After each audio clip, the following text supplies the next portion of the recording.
explanation video asimu yamna pamjaba explanation bo already target the layer ba mioi singna ai video asibu like tobiramu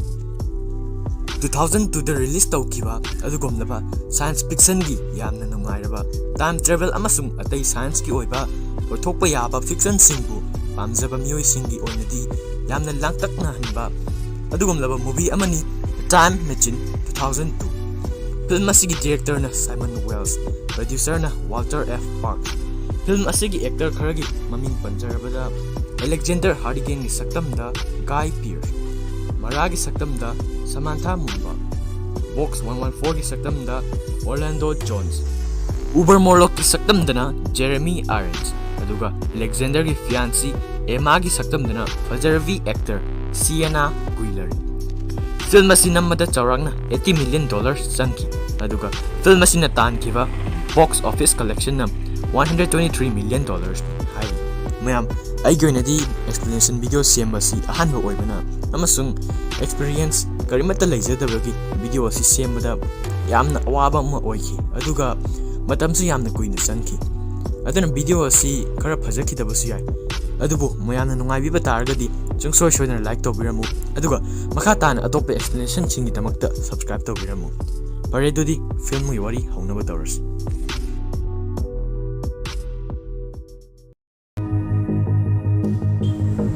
film asigi ahanba sin maktada ikoina uriba asi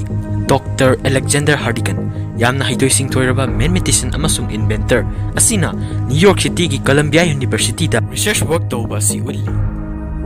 matang aduda mahaki marup David Philby na sanglaktuna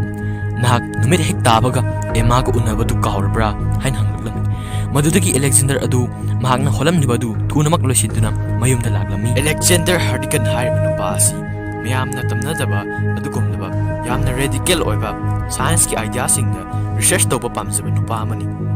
adugo mahaki marup David Philby na mangoda madu tawbagi mahutta mayamna tamnariba lyric asi oina angangda takpina ba hairami adugo Alexander na mahak madu pamde hain hairaklami Alexander ni yum yorba matamda yamna nan madress setuna Emma ga unaba chalami part 3 yorba matamda Alexander masung Emma na yamna nungsinana wari sanarami madudagi Emma na park adugi mataida leiba lambi aduda chatsi adugo wari sanasi haina haraklami Alexander ga Emma ga wari sanarami madudagi Alexander na Emma da propose tawrami mahakpu mahak lohongnabagi damakta haijarami maduda Emma na yarami Emma da Alexander na khodop ama nungsina sibira matang aduda makoin sanarba wari adubu lumdana taramba daku amana thoraktuna Alexander amasung Emma da makoi yaujaba sanalupa sel tum pumnamak piru hain harami madudagi Alexander na mahak ayawa sel kai pirami mahak gari adusu piru haibadagi pirami madudagi Emma gi maningda mahakna lotliba khodop ado ranba aduna khanglami daku aduna khodop adubu supiyo hain hairpadagi daku amasung Emma gi marakta khodop ado munaba thoklami maduda Alexander na daku aduna namliba nongmai to munnaba honaba matamda soibadagi Emma da nongmai duna kaptuna Emma khudakta sirami madu ubada Alexander yamna thawai nongaitana kablami madudagi sin asi sahi marigi matungda muk aikhoida ullari haiba asida ka amada Alexander na yamna kanna research di work ama tawri mahangna tawriba work asi time machine haiba machine asi usabani time machine haiba si mayamna khangbiram lagani haiba machine asi sinaduna aikhoina past amasung future da chatningma matamda chatpa yai haiba asi mahangna kanna honharingai matamda maki mamanaba David Philby na changlaktuna mangonda nahangna tawriba si karino ka asidagi mapan thokla u haina hairami maduda Alexander na no haina laraklami aihakna tawriba thabak asi mai paklamdaida ai khak tokloi haina mahangna hairaklami maduda David Philby na nahangna tawriba thabak ase karino aingonda mamutana hayu haina harami Alexander na mahangna tawriba thabak adu David ta haitokningdabadagi ai mathangi hapta phawbagi manungda nangonda sengna explain tawragi haina hairami maduda Alexander na hariba adu David na yarami David chatkraba matungda Alexander na masana masa mathanta haijarami madudi mathangi hapta da David na kaiga amuk hana unararoi haina hairami madudagi mahakna mahaki project ado loiraduna khumlamliba phi ado hangdoklami maduda aikhoina ure time machine haiba machine asida mahakna tongba matamda Emma sikiba numit aduda mahakna setpa dress adumak chap manan setlami madudagi hairiba numit adugi chahi tha amasung numit adu chap chana mahakna time machine aduda irami aduga mahak numit aduda halaklami mahakna pasta halaklaba matamda numit adugi Emma ga mahaka thengnarami madudagi mahakna harau manduna Emma da chinsinna kolami amasung kiss tarami maduda Emma na nahakna aibu ngakhanba se suglep lepte hain hairami madudagi Alexander na Emma ba puduna chatkirami Emma ga makhoi ani asum lakba matamda Emma gi lai khara laige haiduna Alexander na dukan amada sangkhringi matamda Emma ado sagol gari amana thengbadagi amuk sirami madudagi Alexander na mahakna khanglaklami madudi mahakna Emma bu kannana ba hona ba khudingi bambai amana traga amana Emma abu soidana sihangani Maramasina mahakna future da satuna mahaki wahang madudi ekoina past asibu hongma ngambra haiba sibu future na solve tawa ngambra haina yengnabagi damakta future da challami mahakna 2030 da hek yobaga New York City gi public library da challami mafam maduda mahakna holographic librarian box 114 koba ama thengnarami mangonda mahakna past ase kari gi damak hongma ngamdribano haina hanglami maduda box 114 na time travel ase oithoktabani haidon yelami time travel asin oithokliba asi fiction gi lyrics sing novel sing khakta oithoi haina hairami madudagi mahakna mahasa gi damakta yengma matamdadi mahak ase 1903 da mangki haina hairaklami madudagi mahakna yamna thunamak library adudagi thoroktuna 2037 amuk time travel torami haiba matam adudadi miyoibina soibadagi tha da makhul ama hutlami haiba asidagi miyoiba ase yamna hingmada warami prithvi adu earthquake ngaktan thallam maramasina miyoibana prithvi da hingba haibase oithoktabani maramasitagi mahakna mahaki time traveling machinda chensilaklami adubu leibak aduna kanna nikpadagi mahak time traveling machin aduda yasinduna gyan mangduna tarami mahakna gyan manglingaida soibadagi machin aduna mahakpu sahi 8,02,071 AD da buduna chalami mahakna gyan tarakpada chingmai amada yanduna leiriba makhoigi leifam sing aduda mahakpu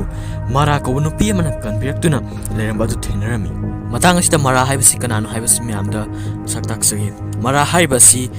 makhoigi hinghoriba miyoi sing adugi marakta English ngangma ngamba nupi amani English asi matam adudadi yamna liraba loan ama oina longnai haibasi stone language haina su khangnai maramdi sahi lak nipan matungda lakpani makhoi ayamana English ngangna de adubo mara haiba nupi asidi English ngangma ngami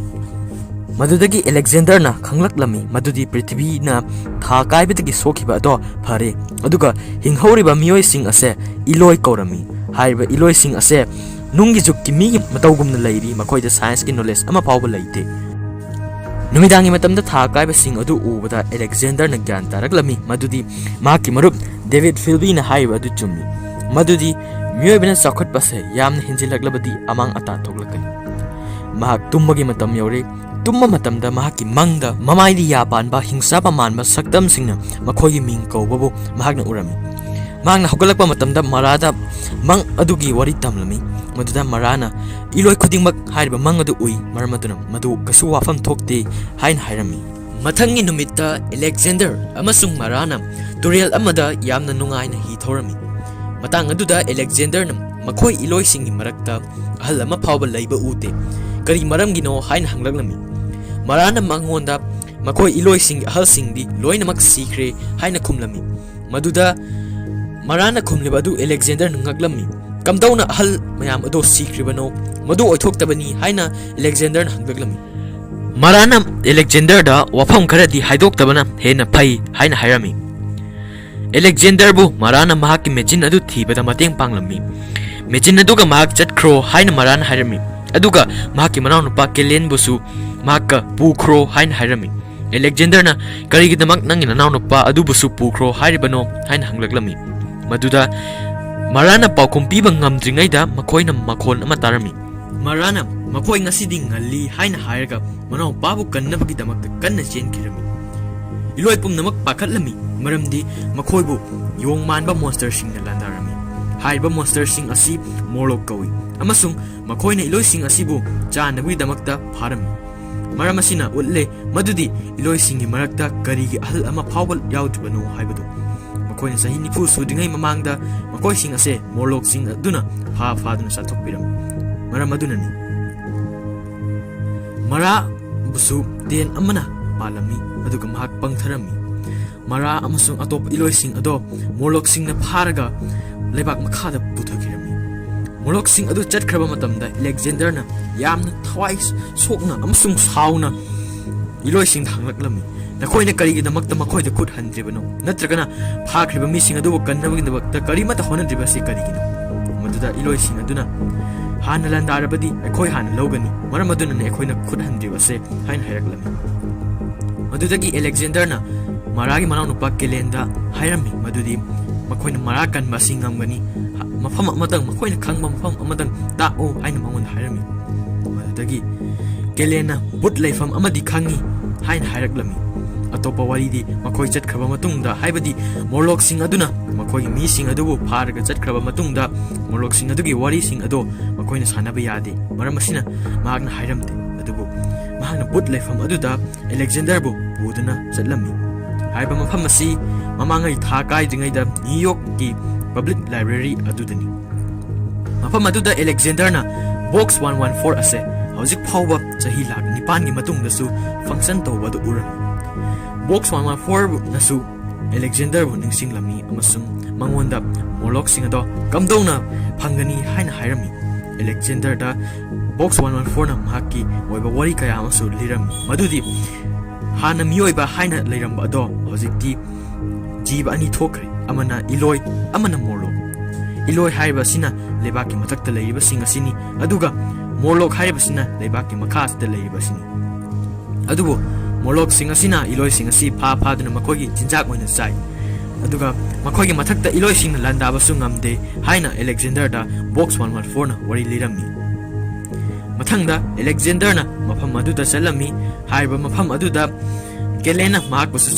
su changlakke haiba matamda Alexander na nakti changlakpa yade karikuma nakna soklabadi marana ingonda yamna saugani marmasina nak yumda chatkhro ai change haina hairam Alexander na hurana morlokki surung aduda changlaklami mahanga changlakpa matamda mahak tumina laklami haibadu tagi mahak soiduna guha amata taslami guha duda morlok amana mahak pharami aduga makhoigi kaisum sangda thajilami haiba mafam asida mahakna marabasu kaisum sang amada phajinduna thamba adu urami mahakna mara kawba matamda maradi khomlaktri maramdi mahaki wakal ase uber morlok kawba morlok amana control tawdun thanami haiba uber morlok asina Alexander da khar changsila u aidi chikte haina fagi tawdun hairaklami mahak changsilakba matamda uber morlok na wari pum namak mangonda tamlami Alexander da uber morlok na hairaklami madudi miyoiba jati asi ani thokna khaidokri amana iloi aduga amana morlok hariba asina tha kaiba matamda leibak manung changdun hinghoba miyoiba sing aduni aduga iloi hariba asina leibak mathakta hinghoba sing aduni uber morlok na hairami madudi mahakna morlok sing amasung iloi singi wakal sing ase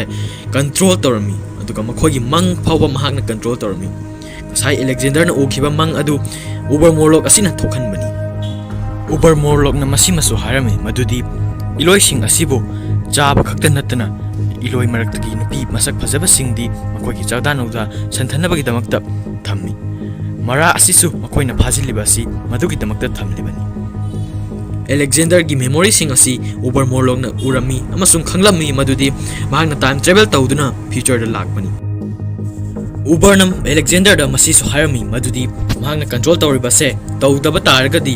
haiba iloi sing amasung morlok sing asina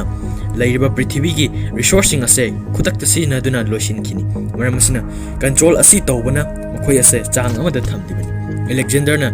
control tawriba ase tawpam thokte miyoiba jati khudimak makhoi masam sana hingjaba ngami haina haiba matamda uber na chahi lag nipan gi evolution asibu wahang tawriba nahak ase kanano haina hanglaklami aduga Alexander bo mahakki gaksamda chaptuna hairaklami nahangna time machine chaduna future da lagliba si wahang ama hangmani madudi nahangna karigidamakta past bu hongma ngamdribano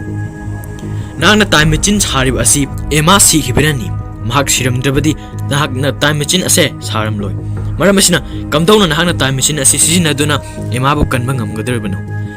maramasina mahak bu kanba haibase temporal paradox ki matung ina oithoktabani maya matang asida temporal paradox haibase karino haijaramgi temporal paradox haibadi thodok ama thokpana ꯑꯇꯣꯞꯄ ꯑꯃ ꯊꯣꯛꯄꯕꯨ ꯑꯣꯏꯊꯣꯛꯍꯟꯗꯕ ꯑꯁꯤꯕꯨꯅꯤ ꯎꯕꯔꯅ time machine ꯑꯗꯨꯕꯨ ꯄꯨꯔꯛꯇꯨꯅ ꯑꯂꯦꯛꯖꯦꯟꯗꯔꯗ ꯍꯥꯏꯔꯝꯃꯤ ꯅꯍꯥꯛ ꯆꯠꯈ꯭ꯔꯣ ꯑꯗꯨꯒ ꯑꯩꯈꯣꯏꯅ ꯇꯧꯔꯤꯕ ꯊꯕꯛꯁꯤꯡ ꯑꯁꯤꯗ ꯅꯍꯥꯛꯅ ꯌꯦꯠꯂꯒꯅꯨ ꯍꯥꯏꯅ ꯑꯂꯦꯛꯖꯦꯟꯗꯔ ꯍꯥꯏꯔꯝꯃꯤ ꯑꯂꯦꯛꯖꯦꯟꯗꯔꯅ ꯇꯥꯏꯝ ꯃꯦꯆꯤꯟꯗ ꯆꯪꯁꯤꯜꯂꯝꯃꯤ ꯑꯗꯨꯕꯨ ꯃꯍꯥꯛꯅ ꯎꯕꯔ ꯃꯣꯔꯂꯣꯛꯄꯨꯁꯨ ꯆꯤꯡꯁꯤꯟꯗꯨꯅ ꯃꯈꯣꯏ ꯑꯅꯤ ꯇꯥꯏꯝ ꯃꯦꯆꯤꯟ ꯑꯗꯨꯒꯤ ꯃꯅꯨꯡꯗ ꯐ꯭ꯌꯨꯆꯔꯗ ꯆꯠꯅ ꯐꯨꯅꯔꯝꯃꯤ ꯐꯨꯅꯕ ꯃꯇꯝꯗ ꯎꯕꯔ ꯑꯗꯣ ꯃꯍꯥꯛꯅ ꯇꯥꯏꯝ ꯃꯦꯆꯤꯟ ꯑꯗꯨꯒꯤ ꯃꯄꯥꯟꯗ ꯏꯟꯊꯣꯛꯂꯝꯃꯤ ꯍꯥꯏꯕ ꯑꯁꯤꯗꯒꯤ ꯎꯕꯔ ꯑꯁꯦ ꯆꯍꯤ ꯌꯥꯝꯁꯤꯜꯂꯛꯇꯨꯅ ꯍꯟꯅꯨꯗꯨꯅ ꯁꯤꯔꯝꯃꯤ ꯑꯗꯨꯒ ꯑꯂꯦꯛꯖꯦꯟꯗꯔꯅ ꯆꯍꯤ 6 ꯃꯤꯂꯤꯌꯟ ꯌꯔꯁꯀꯤ ꯃꯇꯨꯡꯗ ꯐ꯭ꯌꯨꯆꯔꯗ ꯆꯠꯂꯝꯃꯤ ꯑꯗꯨꯕꯨ ꯃꯐꯝ ꯑꯗꯨꯗꯗꯤ ꯑꯇꯤꯌꯥꯁꯦ ꯉꯥꯡꯁꯪ ꯉꯥꯡꯂꯝꯂꯦ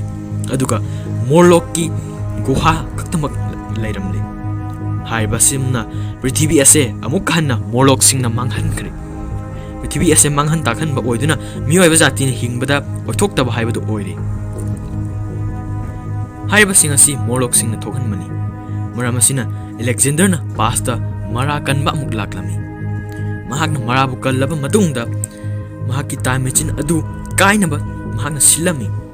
ꯑꯂꯦꯛꯖꯦꯟꯗꯔ ꯑꯃꯁꯨꯡ ꯃꯔꯥꯅ ꯍꯥꯏꯔꯤꯕ ꯁꯨꯔꯨꯡ ꯑꯗꯨꯗꯒꯤ ꯆꯦꯟꯊꯣꯛꯂꯝꯃꯤ ꯃꯈꯣꯏ ꯑꯅꯤꯅ ꯃꯣꯔꯂꯣꯛꯀꯤ ꯁꯨꯔꯨꯡ ꯑꯗꯨꯗꯒꯤ ꯆꯦꯟꯊꯣꯔꯛꯇꯨꯅ ꯂꯩꯃꯥꯏ ꯌꯧꯔꯦ ꯍꯥꯏꯔꯤꯕ ꯃꯇꯝ ꯑꯗꯨꯗꯗꯤ ꯇꯥꯏꯝ ꯃꯦꯆꯤꯟ ꯑꯗꯨ ꯄꯣꯈꯥꯏꯗꯨꯅ ꯃꯣꯔꯂꯣꯛ ꯄꯨꯝꯅꯃꯛ ꯇꯨꯝꯅ ꯁꯤꯔꯝꯃꯤ ꯑꯁꯨꯝꯅ ꯑꯂꯦꯛꯖꯦꯟꯗꯔꯅ ꯎꯈꯤꯕ ꯐ꯭ꯌꯨꯆꯔ ꯍꯥꯏꯕꯗꯤ ꯄ꯭ꯔꯤꯊꯤꯕꯤꯗ ꯃꯣꯔꯂꯣꯛ ꯈꯛꯇꯃꯛ ꯂꯩꯍꯧꯗꯨꯅ ꯄ꯭ꯔꯤꯊꯤꯕꯤ ꯑꯁꯦ ꯃꯤꯑꯣꯏꯕ ꯖꯥꯇꯤꯅ ꯍꯤꯡꯕꯗ ꯌꯥꯗ꯭ꯔꯕ ꯑꯗꯨꯒꯨꯝꯂꯕ ꯄ꯭ꯂꯥꯅꯦꯠ ꯑꯃ ꯑꯣꯏꯕꯗꯣ ꯃꯗꯨꯒꯤ ꯐ꯭ꯌꯨꯆꯔ ꯑꯗꯣ ꯑꯣꯏꯊꯣꯛꯂꯔꯣꯏ ꯍꯥꯏꯔꯤꯕ ꯑꯁꯤꯗ ꯑꯂꯦꯛꯖꯦꯟꯗꯔꯒꯤ ꯇꯥꯏꯝ ꯃꯦꯆꯤꯟ ꯑꯗꯨꯕꯨꯁꯨ ꯀꯥꯏꯈꯤꯔꯝꯃꯤ ꯃꯔꯥꯅ ꯑꯂꯦꯛꯖꯦꯟꯗꯔꯒꯤ ꯇꯥꯏꯝ ꯃꯦꯆꯤꯟ ꯑꯗꯨ ꯀꯥꯏꯈꯤꯕꯗ ꯃꯍꯥꯛꯀꯤ ꯅꯨꯡꯉꯥꯏꯇꯕꯗꯣ ꯐꯣꯡꯗꯣꯛꯄ ꯃꯇꯝꯗ ꯑꯂꯦꯛꯖꯦꯟꯗꯔꯅ ꯃꯁꯤꯗꯤ ꯃꯦꯆꯤꯟ ꯑꯃꯈꯛꯇꯅꯤ ꯍꯥꯏꯅ ꯍꯥꯏꯔꯛꯂꯝꯃꯤ ꯑꯁꯨꯝꯅ ꯑꯂꯦꯛꯖꯦꯟꯗꯔ ꯑꯅꯧꯕ ꯄꯨꯟꯁꯤ ꯑꯃ ꯃꯔꯥ ꯑꯃꯁꯨꯡ ꯏꯂꯣꯏꯁꯤꯡꯒ ꯍꯧꯔꯝꯃꯤ ꯑꯃꯁꯨꯡ ꯕꯣꯛꯁ 114ꯅ ꯍꯥꯏꯔꯤꯕ ꯅ꯭ꯌꯨ ꯌꯣꯔꯛ ꯁꯤꯇꯤꯒꯤ ꯄꯕ꯭ꯂꯤꯛ ꯂꯥꯏꯕ꯭ꯔꯦꯔꯤꯒꯤ ꯃꯐꯝ ꯑꯗꯨꯗ ꯏꯂꯣꯏꯒꯤ ꯑꯉꯥꯡꯁꯤꯡꯗ ꯂꯥꯏꯔꯤꯛ ꯇꯥꯛꯄꯤꯔꯝꯃꯤ ꯑꯁꯣꯝꯗꯅ 1903ꯗ ꯐꯤꯜꯕꯤ ꯑꯃꯁꯨꯡ ꯑꯂꯦꯛꯖꯦꯟꯗꯔꯒꯤ ꯌꯨꯝꯁꯪꯕꯤ ꯅꯨꯄꯤ ꯃꯤꯁꯇꯔ ꯋꯥꯆꯤꯠꯀ ꯋꯥꯔꯤ ꯁꯥꯟꯅꯔꯝꯃꯤ ꯐꯤꯜꯕꯤꯅ ꯑꯂꯦꯛꯖꯦꯟꯗꯔꯒꯤ ꯌꯨꯝꯁꯪꯕꯤ ꯅꯨꯄꯤ ꯑꯗꯨꯗ ꯍꯥꯏꯔꯛꯂꯝꯃꯤ ꯃꯗꯨꯗꯤ ꯑꯂꯦꯛꯖꯦꯟꯗꯔꯅ ꯃꯍꯥꯛꯀꯤ ꯄꯨꯛꯅꯤꯡꯅ ꯅꯨꯡꯉꯥꯏꯕ ꯐꯪꯕ ꯃꯐꯝ ꯑꯃꯗ ꯆꯠꯈꯤꯕ ꯑꯁꯦ ꯑꯩꯍꯥꯛ ꯄꯦꯜꯂꯦ ꯍꯥꯏꯅ ꯐꯤꯜꯕꯤꯅ ꯍꯥꯏꯔꯛꯂꯝꯃꯤ ꯑꯗꯨꯒ ꯐꯤꯜꯕꯤꯅ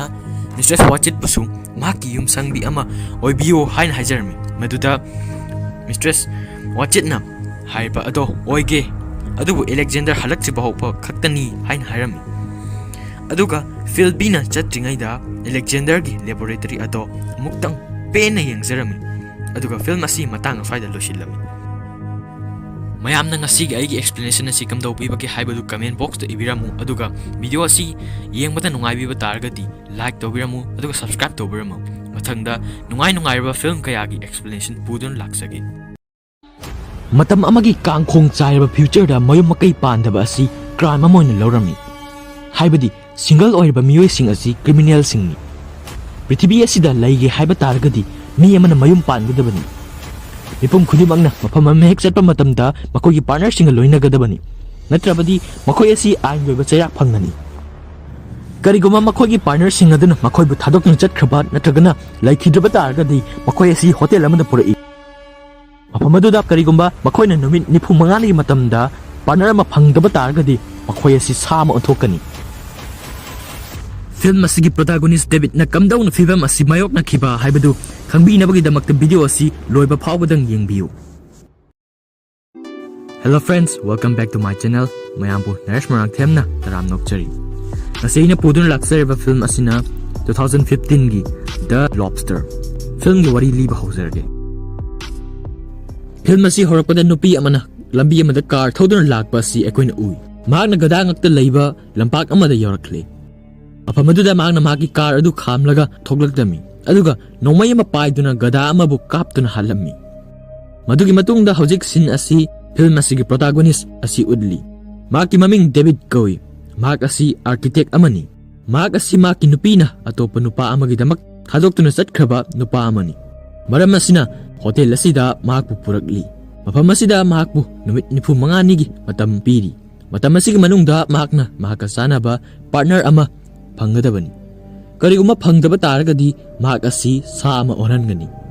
Adubu laibak phabadi sa adu karamba sano haibadu mak masana lepsaba phanglami. Magna hui amaga laklami. Hariba hui asigi maming Bob Goy. hui asi hui oijabadani adubu mahaki matam amagi mayamba aduni haiba mayam asi mahaki partner leitabadagi sa ama onthokpikibani hotel aduda lakpa matamda David asi hotel gi staff member amana interview lawrami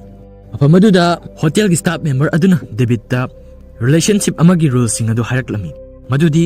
couple aduna makhoi ani gi marakta manaba mawong matau ama leigadabani haiba mawong matau asi wainingba oiba yai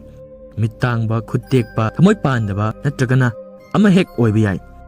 David ki mawong matau asidi mahakna arapa posak uba phangdabani maram asina mahakna arapa posak uba phangdaba nupi ama thigadabani David na hairami madudi mahakna mahakki nupiga chahi 13 leiminaraklami adubu mahakna atopa arapa uba ngamdaba nupa amagi damakta mahakpu thadokpiramlaga chatkhre matung tabada mahak asi mahakki kada amuk utli mafam aduda hotel manager na mahakki nupiga mangonda hotel adugi rules sing adu hairami wari sanaraingaida manager aduna David ta mahakna karigumba numit 35 gi matamda partner ama phangdaba taragadi kari sa oningbagi haina hanglami maduda David na mahakti lobster haiba sa asi oningi maramdi makhoi asi chahi lising kaya leiba ngami haina hairami aduga mahakna masisu hairami madudi mahak asi samudrabu yamna pamjai amasung iroibasu yamna hai manager aduna mahakki apamba adubu thagallami maramdi miyoi ayamana hui on mapamlami maram asina ecosystem asibu kahelli mathangi numitta the breakfast ta mahak nupa ani ga tinarami haiba nupa sing adudi Robert haiba nupa asi wasing haidokpa ngamdaba nupa mani maram asina mahakna wasing haidokpa ngamdaba nupi ama thigadabani aduga John haiba nupa asina makong sekpani maram asina mahakna makong sekpi nupi ama thigadabani mafam duda David na nahi adumakta aduna leiba nupi ama urami aduga thamoi yaudaba haibadi emotion leitaba nupi amasu urami adubo makhoiga chap manaba mawong matau leiba mi sing amatadi thengnaramde matung tabada sin asi single sing adu wangang naba stage amada kaukhalami mafam aduda makhoiba makhoigi punsi wari amasung makhoigi top magun sing adu imaramda wangang halami John ka uba nupa aduna bhangna khong sekliba adu mahaki mama unaba chatpadani mahakki mama asi lamhui ama onthokpikre haina so hairami mahakna mafam aduda leiriba asi mahakki nupi adu matam kharagi mamangda leikhidre maram asinani haina so hairami mahakki matungda atopa single sing adusu makhoi gi top amon matau sing adugi maramda wangang halami masigi matungda single sing adu makhoi partner sing adu phangnabagi damakta wari sana halami David na nahi taba nupi aduga dance torami aduga wari sanarami adubo ngahak leiraga makhoi ani gi manungda chap manaba mawong matau amata leite haibasi khanglaklami madugi matung taba sinda makhoi asi jungle da amuk chathallami makhoi na chaliba si loner singbu phabani matang sida loner sing asi kanano haibadu saktak jagi loner haiba sing asi single singni makhoi su hotel aduda leirambadagi makhoi bu sa onthokpa pamdabadagi chengthoklakpa kanguni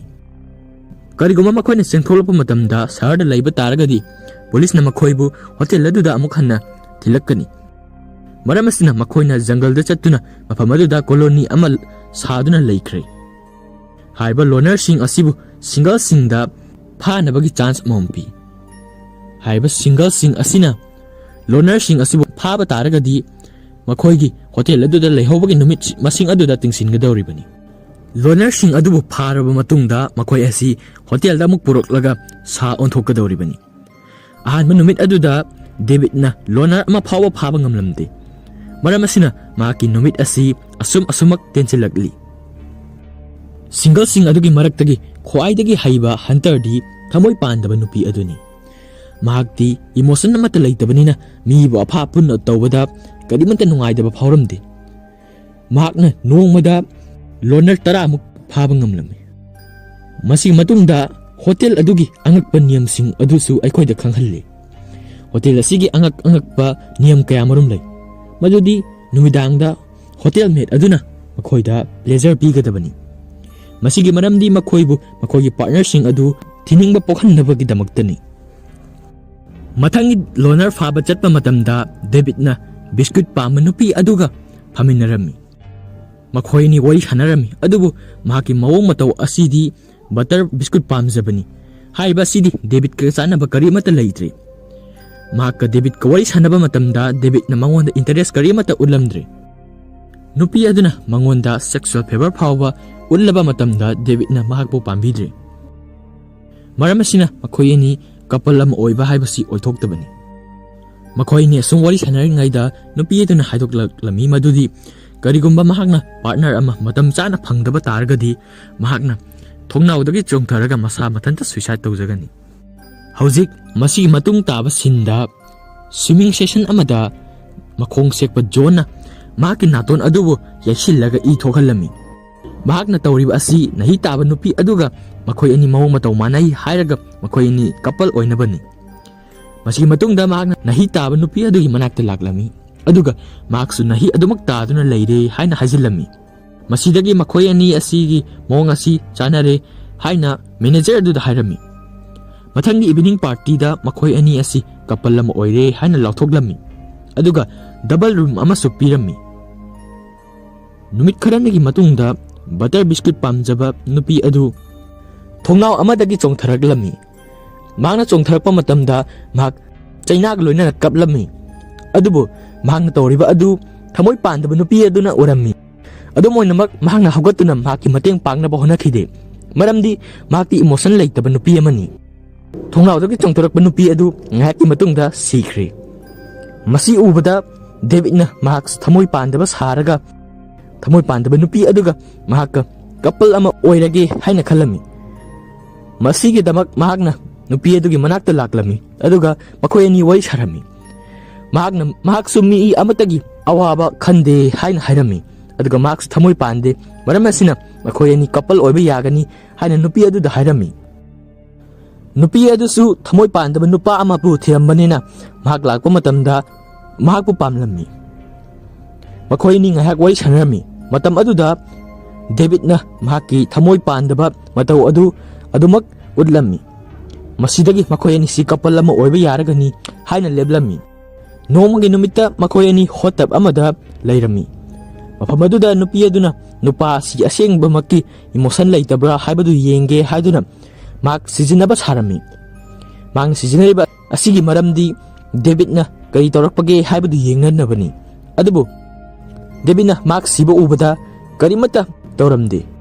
ꯃꯁꯤꯗꯒꯤ ꯈꯪꯂꯦ ꯃꯗꯨꯗꯤ debit ꯑꯁꯤ emotion ꯂꯩꯇꯕ ꯅꯨꯄꯥꯅꯤ ꯍꯥꯏꯕꯗꯨ꯫ ꯍꯧꯖꯤꯛ ꯃꯈꯣꯏ ꯑꯅꯤ ꯑꯁꯤ ꯃꯊꯪꯒꯤ ꯏꯚꯤꯅꯤꯡ ꯄꯥꯔꯇꯤꯗ ꯗꯕꯜ ꯄꯥꯔꯇꯤ ꯑꯃꯗ ꯇ꯭ꯔꯥꯟꯁꯐꯔ ꯇꯧꯔꯦ ꯍꯥꯏꯅ ꯂꯥꯎꯊꯣꯛꯂꯝꯃꯤ ꯑꯗꯨꯒ ꯀꯄꯜꯁꯤꯡ ꯈꯛꯇꯅ ꯇꯧꯕ ꯊꯕꯛꯁꯤꯡ ꯍꯥꯏꯕꯗꯤ ꯇꯦꯅꯤꯁ ꯁꯥꯟꯅꯕ ꯑꯗꯨꯒ ꯃꯤ ꯑꯅꯤ ꯐꯝꯕ ꯇꯦꯕꯜꯗ ꯐꯝꯕ ꯐꯥꯎꯕ ꯌꯥꯍꯜꯂꯝꯃꯤ꯫ ꯑꯁꯨꯝꯅ ꯃꯈꯣꯏ ꯑꯅꯤ ꯑꯁꯤ ꯅꯨꯃꯤꯠ ꯈꯔꯅꯤ ꯀꯄꯜ ꯑꯣꯏꯅ ꯂꯩꯃꯤꯟꯅꯔꯤ ꯑꯗꯨꯕꯨ ꯊꯃꯣꯏ ꯌꯥꯎꯗ꯭ꯔꯕ ꯅꯨꯄꯤ ꯑꯗꯨꯅ ꯃꯍꯥꯛꯀ ꯗꯦꯕꯤꯠꯀ ꯏꯟꯇꯤꯃꯦꯠ ꯑꯣꯏꯕ ꯃꯇꯝꯗ ꯗꯦꯕꯤꯠꯅ ꯏꯃꯣꯁꯟ ꯎꯠꯄ ꯑꯗꯨ ꯊꯦꯡꯅꯔꯤ꯫ ꯃꯁꯤꯗꯒꯤ ꯅꯣꯡꯉꯥꯟꯕꯗ ꯃꯍꯥꯛꯅ ꯗꯦꯕꯤꯠꯀꯤ ꯕ꯭ꯔꯗꯔ ꯑꯣꯏꯔꯝꯕ ꯍꯨꯏ ꯑꯗꯨꯕꯨ ꯀꯥꯎꯗꯨꯅ ꯍꯥꯠꯇꯣꯛꯄꯤꯔꯤ꯫ ꯑꯍꯥꯟꯕꯗ ꯗꯦꯕꯤꯠꯅ ꯃꯍꯥꯛꯇꯤ ꯏꯃꯣꯁꯟ ꯂꯩꯇꯕꯅꯤꯅ ꯃꯗꯨꯗ ꯀꯔꯤꯃꯠꯇ ꯈꯟꯗꯦ ꯍꯥꯏꯅ ꯍꯥꯏꯔꯝꯃꯤ ꯑꯗꯨꯕꯨ ꯅꯨꯄꯤ ꯑꯗꯨꯅ ꯉꯥꯏꯍꯥꯛꯀꯤ ꯃꯇꯨꯡꯗ ꯗꯦꯕꯤꯠꯅ ꯋꯥꯁꯔꯨꯝꯗ ꯀꯞꯇꯨꯅ ꯂꯩꯔꯝꯕꯗꯨ ꯊꯦꯡꯅꯔꯤ꯫ ꯃꯁꯤꯗꯒꯤ ꯃꯍꯥꯛꯅ ꯃꯍꯥꯛꯄꯨ ꯆꯤꯡꯗꯨꯅ ꯄꯨꯔꯛꯂꯦ ꯑꯗꯨꯒ ꯃꯦꯅꯦꯖꯔꯒꯤ ꯃꯅꯥꯛꯇ ꯃꯍꯥꯛꯅ ꯆꯤꯟ ꯊꯤꯕꯒꯤꯗꯃꯛꯇ ꯀꯝꯄ꯭ꯂꯦꯟ ꯇꯧꯅꯕ ꯍꯥꯏꯕ ꯆꯠꯂꯝꯃꯤ꯫ ꯅꯨꯄꯤ ꯑꯗꯨꯅ ꯃꯦꯅꯦꯖꯔꯒꯤ ꯃꯅꯥꯛ ꯌꯧꯗ꯭ꯔꯤꯉꯩꯗ ꯗꯦꯕꯤꯠꯅ ꯃꯍꯥꯛꯄꯨ ꯇ꯭ꯔꯥꯟꯀ꯭ꯋꯤꯂꯤꯖꯔ ꯒꯟ ꯑꯃꯅ ꯀꯥꯞꯇꯨꯅ ꯋꯥꯟꯊꯍꯜꯂꯝꯃꯤ꯫ ꯃꯍꯥꯛꯅ ꯇꯧꯔꯤꯕꯗꯨ ꯍꯣꯇꯦꯜ ꯑꯗꯨꯒꯤ ꯃꯦꯠ ꯑꯗꯨꯅ ꯎꯔꯝꯃꯤ ꯑꯗꯨꯕꯨ ꯀꯅꯥꯃꯠꯇ ꯍꯥꯏꯗꯣꯛꯂꯣꯏ ꯍꯥꯏꯅ ꯃꯍꯥꯛꯅ ꯋꯥꯁꯛꯂꯝꯃꯤ꯫ ꯗꯦꯕꯤꯠꯅ ꯃꯍꯥꯛꯀꯤ ꯃꯌꯥꯝꯕ ꯕꯣꯕꯀꯤ ꯂꯃꯟ ꯁꯤꯡꯅꯕꯒꯤꯗꯃꯛꯇ ꯅꯨꯄꯤ ꯑꯗꯨꯒꯤ ꯆꯈꯥꯎꯗ ꯍꯟꯖꯤꯟ ꯍꯟꯖꯤꯟ ꯀꯥꯎꯒꯦ ꯍꯥꯏꯅ ꯈꯜꯂꯝꯃꯤ ꯑꯗꯨꯕꯨ ꯑꯇꯣꯞꯄ ꯄ꯭ꯂꯥꯟ ꯑꯃ ꯑꯣꯏꯅ ꯃꯍꯥꯛꯅ ꯈꯜꯂꯝꯃꯤ ꯃꯗꯨꯗꯤ ꯃꯍꯥꯛ ꯑꯁꯤ ꯇ꯭ꯔꯥꯟꯁꯐꯣꯔꯃꯦꯁꯟ ꯔꯨꯝ ꯑꯗꯨꯗ ꯄꯨꯔꯒ ꯁꯥ ꯑꯃ ꯑꯣꯟꯊꯣꯛꯄꯅ ꯍꯦꯟꯅ ꯐꯒꯅꯤ ꯍꯥꯏꯅ ꯈꯜꯂꯝꯃꯤ꯫ ꯃꯁꯤꯗꯒꯤ ꯃꯍꯥꯛꯀ ꯍꯣꯇꯦꯜꯒꯤ ꯃꯦꯠ ꯑꯗꯨꯒ ꯃꯈꯣꯏ ꯑꯅꯤ ꯆꯪꯗꯨꯅ ꯅꯨꯄꯤ ꯑꯗꯨꯕꯨ ꯊꯥꯡꯗꯨꯅ ꯄꯨꯔꯦ ꯑꯗꯨꯒ ꯔꯨꯝ ꯑꯗꯨꯗ ꯆꯠꯇꯨꯅ ꯃꯍꯥꯛꯄꯨ ꯁꯥ ꯑꯃ ꯑꯣꯟꯊꯣꯛꯂꯦ꯫ ꯃꯁꯤꯒꯤ ꯃꯇꯨꯡꯗ ꯗꯦꯕꯤꯠꯅ ꯍꯣꯇꯦꯜ ꯑꯗꯨꯗꯒꯤ ꯆꯦꯜꯂꯛꯂꯝꯃꯤ꯫ ꯃꯍꯥꯛꯅ ꯑꯁꯨꯝ ꯆꯦꯜꯂꯛꯄꯗ ꯃꯍꯥꯛ ꯖꯪꯒꯜ ꯌꯧꯔꯦ꯫ ꯖꯪꯒꯜꯗ ꯂꯣꯅꯔ ꯈꯔ ꯊꯦꯡꯅꯔꯦ꯫ ꯃꯍꯥꯛꯅ ꯂꯥꯁꯇ ꯑꯐꯕ ꯃꯤꯒ ꯊꯦꯡꯅꯔꯦ ꯍꯥꯏꯅ ꯈꯜꯂꯝꯃꯤ ꯑꯗꯨꯕꯨ ꯑꯉꯛꯄꯅꯤ ꯂꯣꯅꯔꯁꯤꯡ ꯑꯗꯨꯒꯤ ꯂꯤꯗꯔ ꯑꯗꯨꯒꯤ ꯅꯨꯄꯤ ꯑꯗꯨ ꯃꯤꯅꯨꯡꯁꯤ ꯌꯥꯎꯗꯕ ꯅꯨꯄꯤ ꯑꯃꯅꯤ꯫ ꯃꯍꯥꯛꯁꯨ ꯍꯣꯇꯦꯜ ꯃꯦꯅꯦꯖꯔ ꯑꯗꯨꯒꯨꯝꯅ ꯌꯥꯝꯅ ꯁ꯭ꯇ꯭रिꯛ ꯑꯣꯏꯕ ꯔꯨꯜꯁꯤꯡ ꯊꯝꯂꯝꯃꯤ꯫ ꯃꯍꯥꯛꯅ ꯂꯣꯅꯔꯁꯤꯡ ꯑꯗꯨꯒꯤ ꯃꯔꯛꯇ ꯔꯤꯂꯦꯁꯟꯁꯤꯞ ꯊꯝꯕꯁꯤꯡ ꯑꯗꯨ ꯄꯅꯤꯁꯃꯦꯟ ꯄꯤꯔꯝꯃꯤ ꯑꯗꯨꯒ ꯍꯥꯏꯔꯤꯕ ꯂꯣꯅꯔꯁꯤꯡ ꯑꯗꯨꯅ ꯗꯦꯕꯤꯠꯇ ꯍꯥꯏꯔꯝꯃꯤ ꯃꯗꯨꯗꯤ ꯅꯨꯃꯤꯠ ꯑꯅꯤꯒꯤ ꯃꯃꯥꯡꯗ ꯅꯨꯄꯥ ꯑꯅꯤꯒꯤ ꯆꯤꯟꯕꯥꯟꯁꯨ ꯀꯛꯊꯠꯈ꯭ꯔꯦ ꯃꯔꯝꯗꯤ ꯃꯈꯣꯏꯅ ꯐ꯭ꯂꯔꯠ ꯇꯧꯕꯒꯤꯗꯃꯛꯇ꯫ ꯑꯁꯨꯝꯅ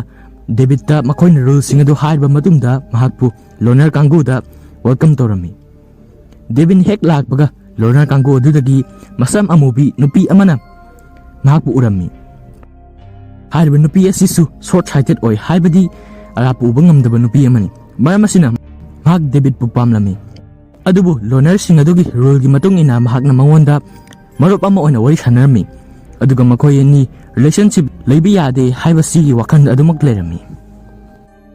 ꯅꯨꯡꯊꯤꯜꯒꯤ ꯃꯇꯝꯗ ꯁꯤꯡꯒꯜꯁꯤꯡ ꯑꯗꯨꯅ ꯖꯪꯒꯜ ꯑꯗꯨꯗ ꯂꯣꯅꯔꯁꯤꯡ ꯑꯗꯨꯕꯨ ꯐꯥꯕ ꯂꯥꯛꯂꯝꯃꯤ꯫ ꯃꯇꯝ ꯑꯗꯨꯗ ꯔꯣꯕꯔꯠꯅ ꯗꯦꯕꯤꯠꯄꯨ ꯐꯥꯔꯝꯃꯤ, ꯑꯗꯨꯕꯨ ꯗꯦꯕꯤꯠꯅ ꯍꯥꯏꯔꯝꯃꯤ ꯃꯗꯨꯗꯤ ꯔꯣꯕꯔꯠ ꯑꯁꯤ ꯃꯍꯥꯛꯀꯤ ꯕꯦꯁ ꯐ꯭ꯔꯦꯟꯅꯤ, ꯃꯔꯝ ꯑꯁꯤꯅ ꯃꯍꯥꯛꯀꯤ ꯄꯨꯟꯁꯤꯕꯨ ꯀꯟꯕꯤꯌꯨ꯫ ꯑꯗꯨꯕꯨ ꯔꯣꯕꯔꯠꯇꯤ ꯍꯣꯇꯦꯜ ꯑꯗꯨꯗ ꯂꯩꯕꯒꯤ ꯃꯇꯝ ꯅꯨꯃꯤꯠ ꯅꯤꯅꯤ ꯈꯛꯇ ꯉꯥꯏꯔꯤ, ꯃꯔꯝ ꯑꯁꯤꯅ ꯗꯦꯕꯤꯠꯄꯨ ꯅꯣꯡꯃꯩ ꯑꯗꯨꯅ ꯀꯥꯞꯀꯦ ꯇꯧꯔꯝꯃꯤ꯫ ꯑꯗꯨꯕꯨ ꯃꯅꯤꯡꯗꯒꯤ ꯁꯝ ꯑꯃꯨꯕꯤ ꯅꯨꯄꯤ ꯑꯗꯨꯅ ꯂꯥꯛꯇꯨꯅ ꯗꯦꯕꯤꯠꯄꯨ ꯀꯜꯂꯝꯃꯤ꯫ ꯃꯁꯤꯒꯤ ꯃꯇꯨꯡꯗ ꯁꯤꯟ ꯑꯁꯤ ꯍꯣꯇꯦꯜ ꯃꯦꯠ ꯑꯗꯨꯒ ꯂꯣꯅꯔꯒꯤ ꯂꯤꯗꯔ ꯑꯗꯨꯒ ꯋꯥꯔꯤ ꯁꯥꯅꯕ ꯑꯁꯤ ꯎꯠꯂꯤ꯫ ꯃꯈꯣꯏ ꯑꯅꯤꯁꯤ ꯍꯣꯇꯦꯜꯒꯤ ꯁꯤꯡꯒꯜꯁꯤꯡ ꯑꯗꯨꯅ ꯂꯣꯅꯔꯁꯤꯡ ꯑꯗꯨꯕꯨ ꯐꯥꯕ ꯂꯥꯛꯄ ꯈꯨꯗꯤꯡꯒꯤ ꯎꯅꯩ, ꯃꯔꯝꯗꯤ ꯍꯣꯇꯦꯜ ꯃꯦꯠ ꯑꯁꯤ ꯃꯍꯥꯛꯀꯤ ꯅꯨꯄꯥ ꯑꯗꯨꯒ ꯂꯩꯃꯤꯟꯅꯕꯗ ꯅꯨꯡꯉꯥꯏꯕ ꯍꯥꯏꯕꯗꯨ ꯑꯣꯏꯗ꯭ꯔꯦ꯫ ꯃꯍꯥꯛꯅ ꯃꯍꯥꯛꯄꯨ ꯊꯥꯗꯣꯛꯅꯤꯡꯉꯤ, ꯑꯗꯨꯕꯨ ꯊꯥꯗꯣꯛꯄ ꯇꯥꯔꯒꯗꯤ ꯃꯍꯥꯛꯁꯨ ꯍꯣꯇꯦꯜ ꯑꯗꯨꯗ ꯁꯤꯡꯒꯜ ꯑꯃ ꯑꯣꯏꯅ ꯂꯩꯒꯅꯤ, ꯃꯔꯝ ꯑꯁꯤ ꯂꯩꯕꯅ ꯃꯍꯥꯛꯅ ꯊꯥꯗꯣꯛꯇꯕꯅꯤ꯫ ꯃꯁꯤꯗꯒꯤ ꯃꯍꯥꯛꯅ ꯂꯣꯅꯔꯒꯤ ꯂꯤꯗꯔ ꯑꯗꯨꯒ ꯄ꯭ꯂꯥꯟ ꯑꯃ ꯌꯥꯠꯇꯨꯅ ꯍꯣꯇꯦꯜ ꯑꯗꯨꯗ ꯂꯥꯟꯗꯥꯅꯕ ꯁꯤꯜꯂꯤ꯫ ꯃꯁꯤꯒꯤ ꯃꯇꯥꯡꯗ ꯃꯈꯣꯏ ꯑꯅꯤꯅ ꯉꯥꯏꯍꯥꯛ ꯋꯥꯔꯤ ꯁꯥꯅꯔꯤ꯫ ꯍꯧꯖꯤꯛ ꯁꯤꯟ ꯑꯁꯤꯗ ꯎꯠꯂꯤꯕ ꯑꯁꯤ ꯊꯥ ꯈꯨꯗꯤꯡꯒꯤ ꯂꯣꯅꯔꯁꯤꯡ ꯑꯗꯨꯅ ꯃꯈꯣꯏꯒꯤ ꯃꯔꯛꯇꯒꯤ ꯃꯤ ꯃꯔꯤꯅ ꯀꯄꯜ ꯑꯅꯤ ꯁꯥꯗꯨꯅ ꯆꯠꯇꯨꯅ ꯆꯥꯅ ꯊꯛꯅꯕ ꯂꯧꯔꯨꯏ꯫ ꯍꯟꯗꯛꯇꯤ ꯂꯣꯅꯔꯒꯤ ꯂꯤꯗꯔ ꯑꯗꯨꯅꯦ ꯑꯗꯨꯒ ꯃꯍꯥꯛꯀꯤ ꯄꯥꯔꯠꯅꯔꯅꯦ, ꯑꯗꯨꯒ ꯗꯦꯕꯤꯠꯀ ꯁꯝ ꯑꯃꯨꯕꯤ ꯅꯨꯄꯤ ꯑꯗꯨꯒ ꯃꯈꯣꯏ ꯃꯔꯤ ꯆꯠꯂꯝꯃꯤ꯫ ꯃꯣꯜ ꯑꯗꯨꯗ ꯗꯦꯕꯤꯠꯄꯨ ꯃꯊꯟꯗ ꯂꯩꯕ ꯑꯗꯨ ꯀꯣꯞ ꯑꯃꯅ ꯎꯔꯝꯃꯤ꯫ ꯀꯣꯞ ꯑꯗꯨꯅ ꯂꯥꯛꯇꯨꯅ ꯃꯉꯣꯟꯗ ꯅꯍꯥꯛꯀꯤ ꯄꯥꯔꯠꯅꯔ ꯀꯗꯥꯏꯅꯣ ꯍꯥꯏꯅ ꯍꯪꯂꯝꯃꯤ꯫ ꯃꯇꯥꯡ ꯑꯁꯤꯗ ꯁꯝ ꯑꯃꯨꯕꯤ ꯅꯨꯄꯤ ꯑꯗꯨꯅ ꯂꯥꯛꯇꯨꯅ ꯗꯦꯕꯤꯠꯄꯨ ꯀꯟꯕꯤꯔꯝꯃꯤ꯫ ꯃꯍꯥꯛꯅ ꯍꯥꯏꯔꯝꯃꯤ ꯃꯗꯨꯗꯤ ꯗꯦꯕꯤꯠ ꯑꯁꯤ ꯃꯍꯥꯛꯀꯤ ꯃꯄꯨꯔꯣꯏꯕꯅꯤ꯫ ꯍꯧꯖꯤꯛ ꯅꯨꯃꯤꯠ ꯈꯔꯅꯤꯒꯤ ꯃꯇꯨꯡꯗ ꯂꯣꯅꯔꯁꯤꯡ ꯑꯗꯨꯅ ꯍꯣꯇꯦꯜ ꯑꯗꯨꯗ ꯂꯥꯟꯗꯥꯅꯕꯒꯤ ꯅꯨꯃꯤꯠ ꯑꯗꯨ ꯑꯣꯏꯔꯦ, ꯃꯔꯝ ꯑꯁꯤꯅ ꯃꯈꯣꯏꯅ ꯅꯨꯃꯤꯗꯥꯡꯗ ꯂꯥꯛꯇꯨꯅ ꯍꯣꯇꯦꯜ ꯑꯗꯨꯗ ꯆꯪꯂꯛꯂꯝꯃꯤ꯫ ꯍꯣꯇꯦꯜ ꯃꯦꯠ ꯑꯗꯨꯒꯤ ꯃꯇꯦꯡꯅ ꯃꯈꯣꯏꯅ ꯍꯣꯇꯦꯜ ꯃꯦꯅꯦꯖꯔꯒꯤ ꯀꯥ ꯑꯗꯨꯗ ꯂꯥꯛꯂꯝꯃꯤ, ꯑꯗꯨꯒ ꯃꯈꯣꯏꯅ ꯅꯣꯡꯃꯩ ꯑꯃ ꯅꯝꯂꯗꯨꯅ ꯍꯥꯏꯔꯝꯃꯤ ꯃꯗꯨꯗꯤ ꯍꯣꯇꯦꯜ ꯃꯦꯅꯦꯖꯔ ꯑꯗꯨꯅ ꯃꯍꯥꯛꯅ ꯍꯤꯡꯕ ꯄꯥꯝꯕ ꯇꯥꯔꯒꯗꯤ ꯃꯍꯥꯛꯀꯤ ꯅꯨꯄꯤ ꯑꯗꯨꯕꯨ ꯅꯣꯡꯃꯩ ꯑꯗꯨꯅ ꯀꯥꯞꯇꯨꯅ ꯍꯥꯠꯂꯨ꯫ ꯍꯣꯇꯦꯜꯒꯤ ꯃꯦꯅꯦꯖꯔ ꯑꯗꯨꯅ ꯃꯍꯥꯛꯀꯤ ꯅꯨꯄꯤꯕꯨ ꯀꯔꯤꯁꯨ ꯅꯨꯡꯁꯤꯕ ꯅꯠꯇꯦ, ꯃꯔꯝ ꯑꯁꯤꯅ ꯅꯣꯡꯃꯩ ꯑꯗꯨꯅ ꯀꯥꯞꯇꯨꯅ ꯍꯥꯠꯀꯦ ꯇꯧꯔꯝꯃꯤ꯫ ꯑꯗꯨꯕꯨ ꯃꯈꯣꯏꯅ ꯇꯧꯔꯤꯕ ꯑꯗꯣ ꯄ꯭ꯂꯥꯟ ꯑꯃꯅꯤ, ꯍꯥꯏꯕꯗꯤ ꯍꯣꯇꯦꯜ ꯃꯦꯅꯦꯖꯔ ꯑꯗꯨꯅ ꯃꯍꯥꯛꯀꯤ ꯅꯨꯄꯤ ꯑꯗꯨꯕꯨ ꯅꯨꯡꯁꯤꯗꯦ ꯍꯥꯏꯕꯗꯨ ꯎꯠꯅꯕꯅꯤ꯫ ꯃꯔꯝ ꯑꯁꯤꯅ ꯃꯍꯥꯛꯅ ꯅꯣꯡꯃꯩ ꯑꯗꯨ ꯀꯥꯞꯀꯦ ꯇꯧꯕ ꯃꯇꯝꯗ ꯅꯣꯡꯃꯩ ꯃꯔꯨ ꯌꯥꯎꯗꯕ ꯑꯣꯏꯔꯝꯂꯦ꯫ ꯃꯁꯤꯗꯒꯤ ꯃꯈꯣꯏꯅ ꯑꯃꯨꯛ ꯂꯥꯛꯇꯨꯅ ꯅꯍꯤ ꯑꯗꯨꯃꯛ ꯇꯥꯕ ꯀꯄꯜ ꯑꯗꯨꯒꯤ ꯃꯅꯥꯛꯇ ꯂꯥꯛꯂꯦ, ꯑꯗꯨꯒ ꯃꯍꯥꯛꯅ ꯅꯨꯄꯤ ꯑꯗꯨꯗ ꯍꯥꯏꯔꯝꯃꯤ ꯃꯗꯨꯗꯤ ꯅꯨꯄꯥ ꯑꯁꯤꯅ ꯅꯍꯤ ꯇꯥꯔꯤꯕꯁꯦ ꯑꯁꯦꯡꯕ ꯇꯥꯕ ꯅꯠꯇꯦ, ꯃꯍꯥꯛꯅ ꯀꯄꯜ ꯑꯣꯏꯅꯕꯒꯤꯗꯃꯛꯇ ꯁꯥꯖꯤꯟꯅꯕꯅꯤ꯫ ꯂꯣꯅꯔꯁꯤꯡ ꯑꯗꯨꯒꯤ ꯄ꯭ꯂꯥꯟꯗꯤ ꯂꯩꯔꯤꯕ ꯀꯄꯜꯁꯤꯡ ꯑꯗꯣ ꯃꯈꯣꯏ ꯃꯁꯦꯟ ꯅꯨꯡꯁꯤꯅꯕꯒꯤ ꯅꯠꯇꯦ, ꯑꯗꯨꯕꯨ ꯍꯣꯇꯦꯜ ꯑꯗꯨꯒꯤ ꯔꯨꯜ ꯑꯗꯨ ꯀꯤꯕꯗꯒꯤ ꯇꯧꯕꯅꯤ ꯍꯥꯏꯕꯁꯤ ꯎꯠꯄꯅꯤ꯫ ꯃꯈꯣꯏꯅ ꯃꯈꯣꯏꯒꯤ ꯃꯤꯁꯟ ꯑꯗꯨ ꯃꯥꯏ ꯄꯥꯛꯂꯕ ꯃꯇꯨꯡꯗ ꯖꯪꯒꯜꯗ ꯑꯃꯨꯛ ꯍꯜꯂꯛꯂꯝꯃꯤ꯫ ꯃꯗꯨꯒꯤ ꯅꯨꯃꯤꯗꯥꯡ ꯑꯗꯨꯗ ꯍꯣꯇꯦꯜꯒꯤ ꯃꯦꯠ ꯑꯗꯨꯁꯨ ꯂꯣꯅꯔꯒꯤ ꯒ꯭ꯔꯨꯞ ꯑꯗꯨꯗ ꯌꯥꯎꯕ ꯂꯥꯛꯂꯝꯃꯤ꯫ ꯃꯍꯥꯛ ꯌꯥꯝꯅ ꯍꯔꯥꯎꯕ ꯍꯥꯏꯕꯗꯨ ꯑꯣꯏꯔꯝꯃꯤ꯫ ꯍꯧꯖꯤꯛ ꯅꯨꯃꯤꯠ ꯈꯔꯅꯤꯒꯤ ꯃꯇꯨꯡꯗ ꯗꯦꯕꯤꯠ ꯑꯃꯁꯨꯡ ꯁꯝ ꯑꯃꯨꯕ ꯅꯨꯄꯤ ꯑꯗꯨ ꯃꯈꯣꯏ ꯑꯅꯤ ꯑꯗꯨꯃꯛ ꯅꯛꯁꯤꯟꯅꯕ ꯍꯧꯔꯛꯂꯦ꯫ ꯅꯨꯃꯤꯠ ꯈꯔꯅꯤꯒꯤ ꯃꯇꯨꯡꯗ ꯃꯈꯣꯏ ꯑꯅꯤ ꯑꯃꯅ ꯑꯃꯕꯨ ꯄꯥꯝꯃꯤ ꯍꯥꯏꯕꯁꯤ ꯈꯪꯅꯔꯦ꯫ ꯃꯁꯤꯗꯒꯤ ꯃꯈꯣꯏ ꯑꯅꯤꯅ ꯂꯣꯅꯔꯒꯤ ꯒ꯭ꯔꯨꯞ ꯑꯗꯨꯗꯒꯤ ꯆꯦꯟꯊꯣꯛꯂꯒ ꯁꯍꯔꯗ ꯂꯩꯅꯕꯒꯤ ꯄ꯭ꯂꯥꯟ ꯐꯥꯎꯕ ꯇꯧꯔꯝꯃꯤ꯫ ꯅꯨꯄꯤ ꯑꯗꯨꯅ ꯃꯁꯤ ꯄꯨꯝꯅꯃꯛ ꯑꯁꯤ ꯃꯍꯥꯛꯀꯤ ꯗꯥꯏꯔꯤꯗ ꯏꯔꯝꯃꯤ, ꯑꯗꯨꯕꯨ ꯃꯈꯣꯏꯅ ꯆꯦꯟꯊꯣꯛꯇ꯭ꯔꯤꯉꯩꯗ ꯂꯣꯅꯔꯒꯤ ꯂꯤꯗꯔ ꯑꯗꯨꯅ ꯃꯍꯥꯛꯀꯤ ꯗꯥꯏꯔꯤ ꯑꯗꯨ ꯊꯦꯡꯅꯔꯝꯃꯤ, ꯑꯗꯨꯒ ꯃꯗꯨ ꯄꯥꯔꯝꯃꯤ꯫ ꯃꯍꯥꯛ ꯌꯥꯝꯅ ꯁꯥꯎꯕ ꯍꯥꯏꯕꯗꯨ ꯑꯣꯏꯔꯝꯃꯤ, ꯑꯗꯨꯕꯨ ꯃꯈꯣꯏ ꯑꯅꯤꯕꯨ ꯄꯅꯤꯁꯃꯦꯟ ꯄꯤꯔꯝꯗꯦ꯫ ꯃꯁꯤꯒꯤ ꯃꯍꯨꯠꯇ ꯁꯝ ꯑꯃꯨꯕꯤ ꯅꯨꯄꯤ ꯑꯗꯨꯕꯨ ꯁꯍꯔꯗ ꯄꯨꯔꯝꯃꯤ, ꯑꯗꯨꯒ ꯍꯥꯏꯔꯝꯃꯤ ꯃꯗꯨꯗꯤ ꯃꯍꯥꯛꯀꯤ ꯑꯔꯥꯞꯄ ꯎꯕ ꯉꯝꯗꯕ ꯑꯗꯨ ꯐꯍꯟꯕꯤꯔꯒꯦ, ꯑꯗꯨꯕꯨ ꯃꯗꯨꯒꯤ ꯃꯍꯨꯠꯇ ꯃꯍꯥꯛꯅ ꯅꯨꯄꯤ ꯑꯗꯨ ꯃꯤꯠ ꯇꯥꯡꯍꯟꯕꯤꯔꯝꯃꯤ꯫ ꯍꯥꯏꯔꯤꯕ ꯅꯨꯄꯤ ꯑꯁꯤꯅ ꯃꯍꯥꯛꯄꯨ ꯃꯤꯠ ꯇꯥꯡꯍꯟꯕꯤꯈ꯭ꯔꯦ ꯍꯥꯏꯕꯁꯤ ꯈꯪꯂꯛꯂꯕ ꯃꯇꯨꯡꯗ ꯃꯍꯥꯛ ꯌꯥꯝꯅ ꯁꯥꯎꯔꯝꯃꯤ꯫ ꯃꯁꯤꯗꯒꯤ ꯃꯍꯥꯛꯅ ꯂꯥꯛꯇꯨꯅ ꯂꯣꯅꯔꯒꯤ ꯂꯤꯗꯔ ꯑꯗꯨꯕꯨ ꯍꯥꯠꯅꯕ ꯇꯧꯔꯝꯃꯤ꯫ ꯃꯗꯨ ꯇꯧꯕ ꯃꯇꯝꯗ ꯃꯍꯥꯛꯅ ꯁꯣꯏꯕꯗꯒꯤ ꯍꯣꯇꯦꯜꯒꯤ ꯃꯦꯠ ꯑꯗꯨꯕꯨ ꯑꯣꯏꯅ ꯍꯥꯠꯈꯤꯔꯝꯃꯤ꯫ ꯂꯣꯅꯔꯒꯤ ꯂꯤꯗꯔ ꯑꯗꯨꯅ ꯃꯍꯥꯛꯄꯨ ꯉꯥꯛꯄꯤꯔꯝꯃꯤ, ꯑꯗꯨꯒ ꯃꯍꯥꯛꯄꯨ ꯗꯦꯕꯤꯠꯀꯤ ꯃꯅꯥꯛꯇ ꯆꯠꯄ ꯌꯥꯍꯜꯂꯝꯃꯤ꯫ ꯃꯍꯥꯛꯅ ꯗꯦꯕꯤꯠꯀꯤ ꯃꯅꯥꯛꯇ ꯌꯧꯔꯕ ꯃꯇꯝꯗ ꯃꯍꯥꯛ ꯃꯤꯠ ꯇꯥꯡꯉꯤ ꯍꯥꯏꯕꯁꯤ ꯑꯍꯥꯟꯕꯗ ꯂꯣꯠꯅꯕ ꯍꯣꯠꯅꯔꯝꯃꯤ, ꯑꯗꯨꯕꯨ ꯉꯥꯏꯍꯥꯛ ꯂꯩꯔꯒ ꯗꯦꯕꯤꯠꯅ ꯈꯪꯂꯛꯂꯝꯃꯤ꯫ ꯃꯁꯤꯗꯒꯤ ꯃꯈꯣꯏ ꯑꯅꯤꯅ ꯃꯈꯣꯏ ꯑꯅꯤꯒꯤ ꯃꯔꯛꯇ ꯂꯩꯕ ꯃꯥꯟꯅꯕ ꯃꯑꯣꯡ ꯃꯇꯧꯁꯤꯡ ꯊꯤꯔꯝꯃꯤ, ꯑꯗꯨꯕꯨ ꯑꯃꯠꯇ ꯐꯪꯗ꯭ꯔꯦ꯫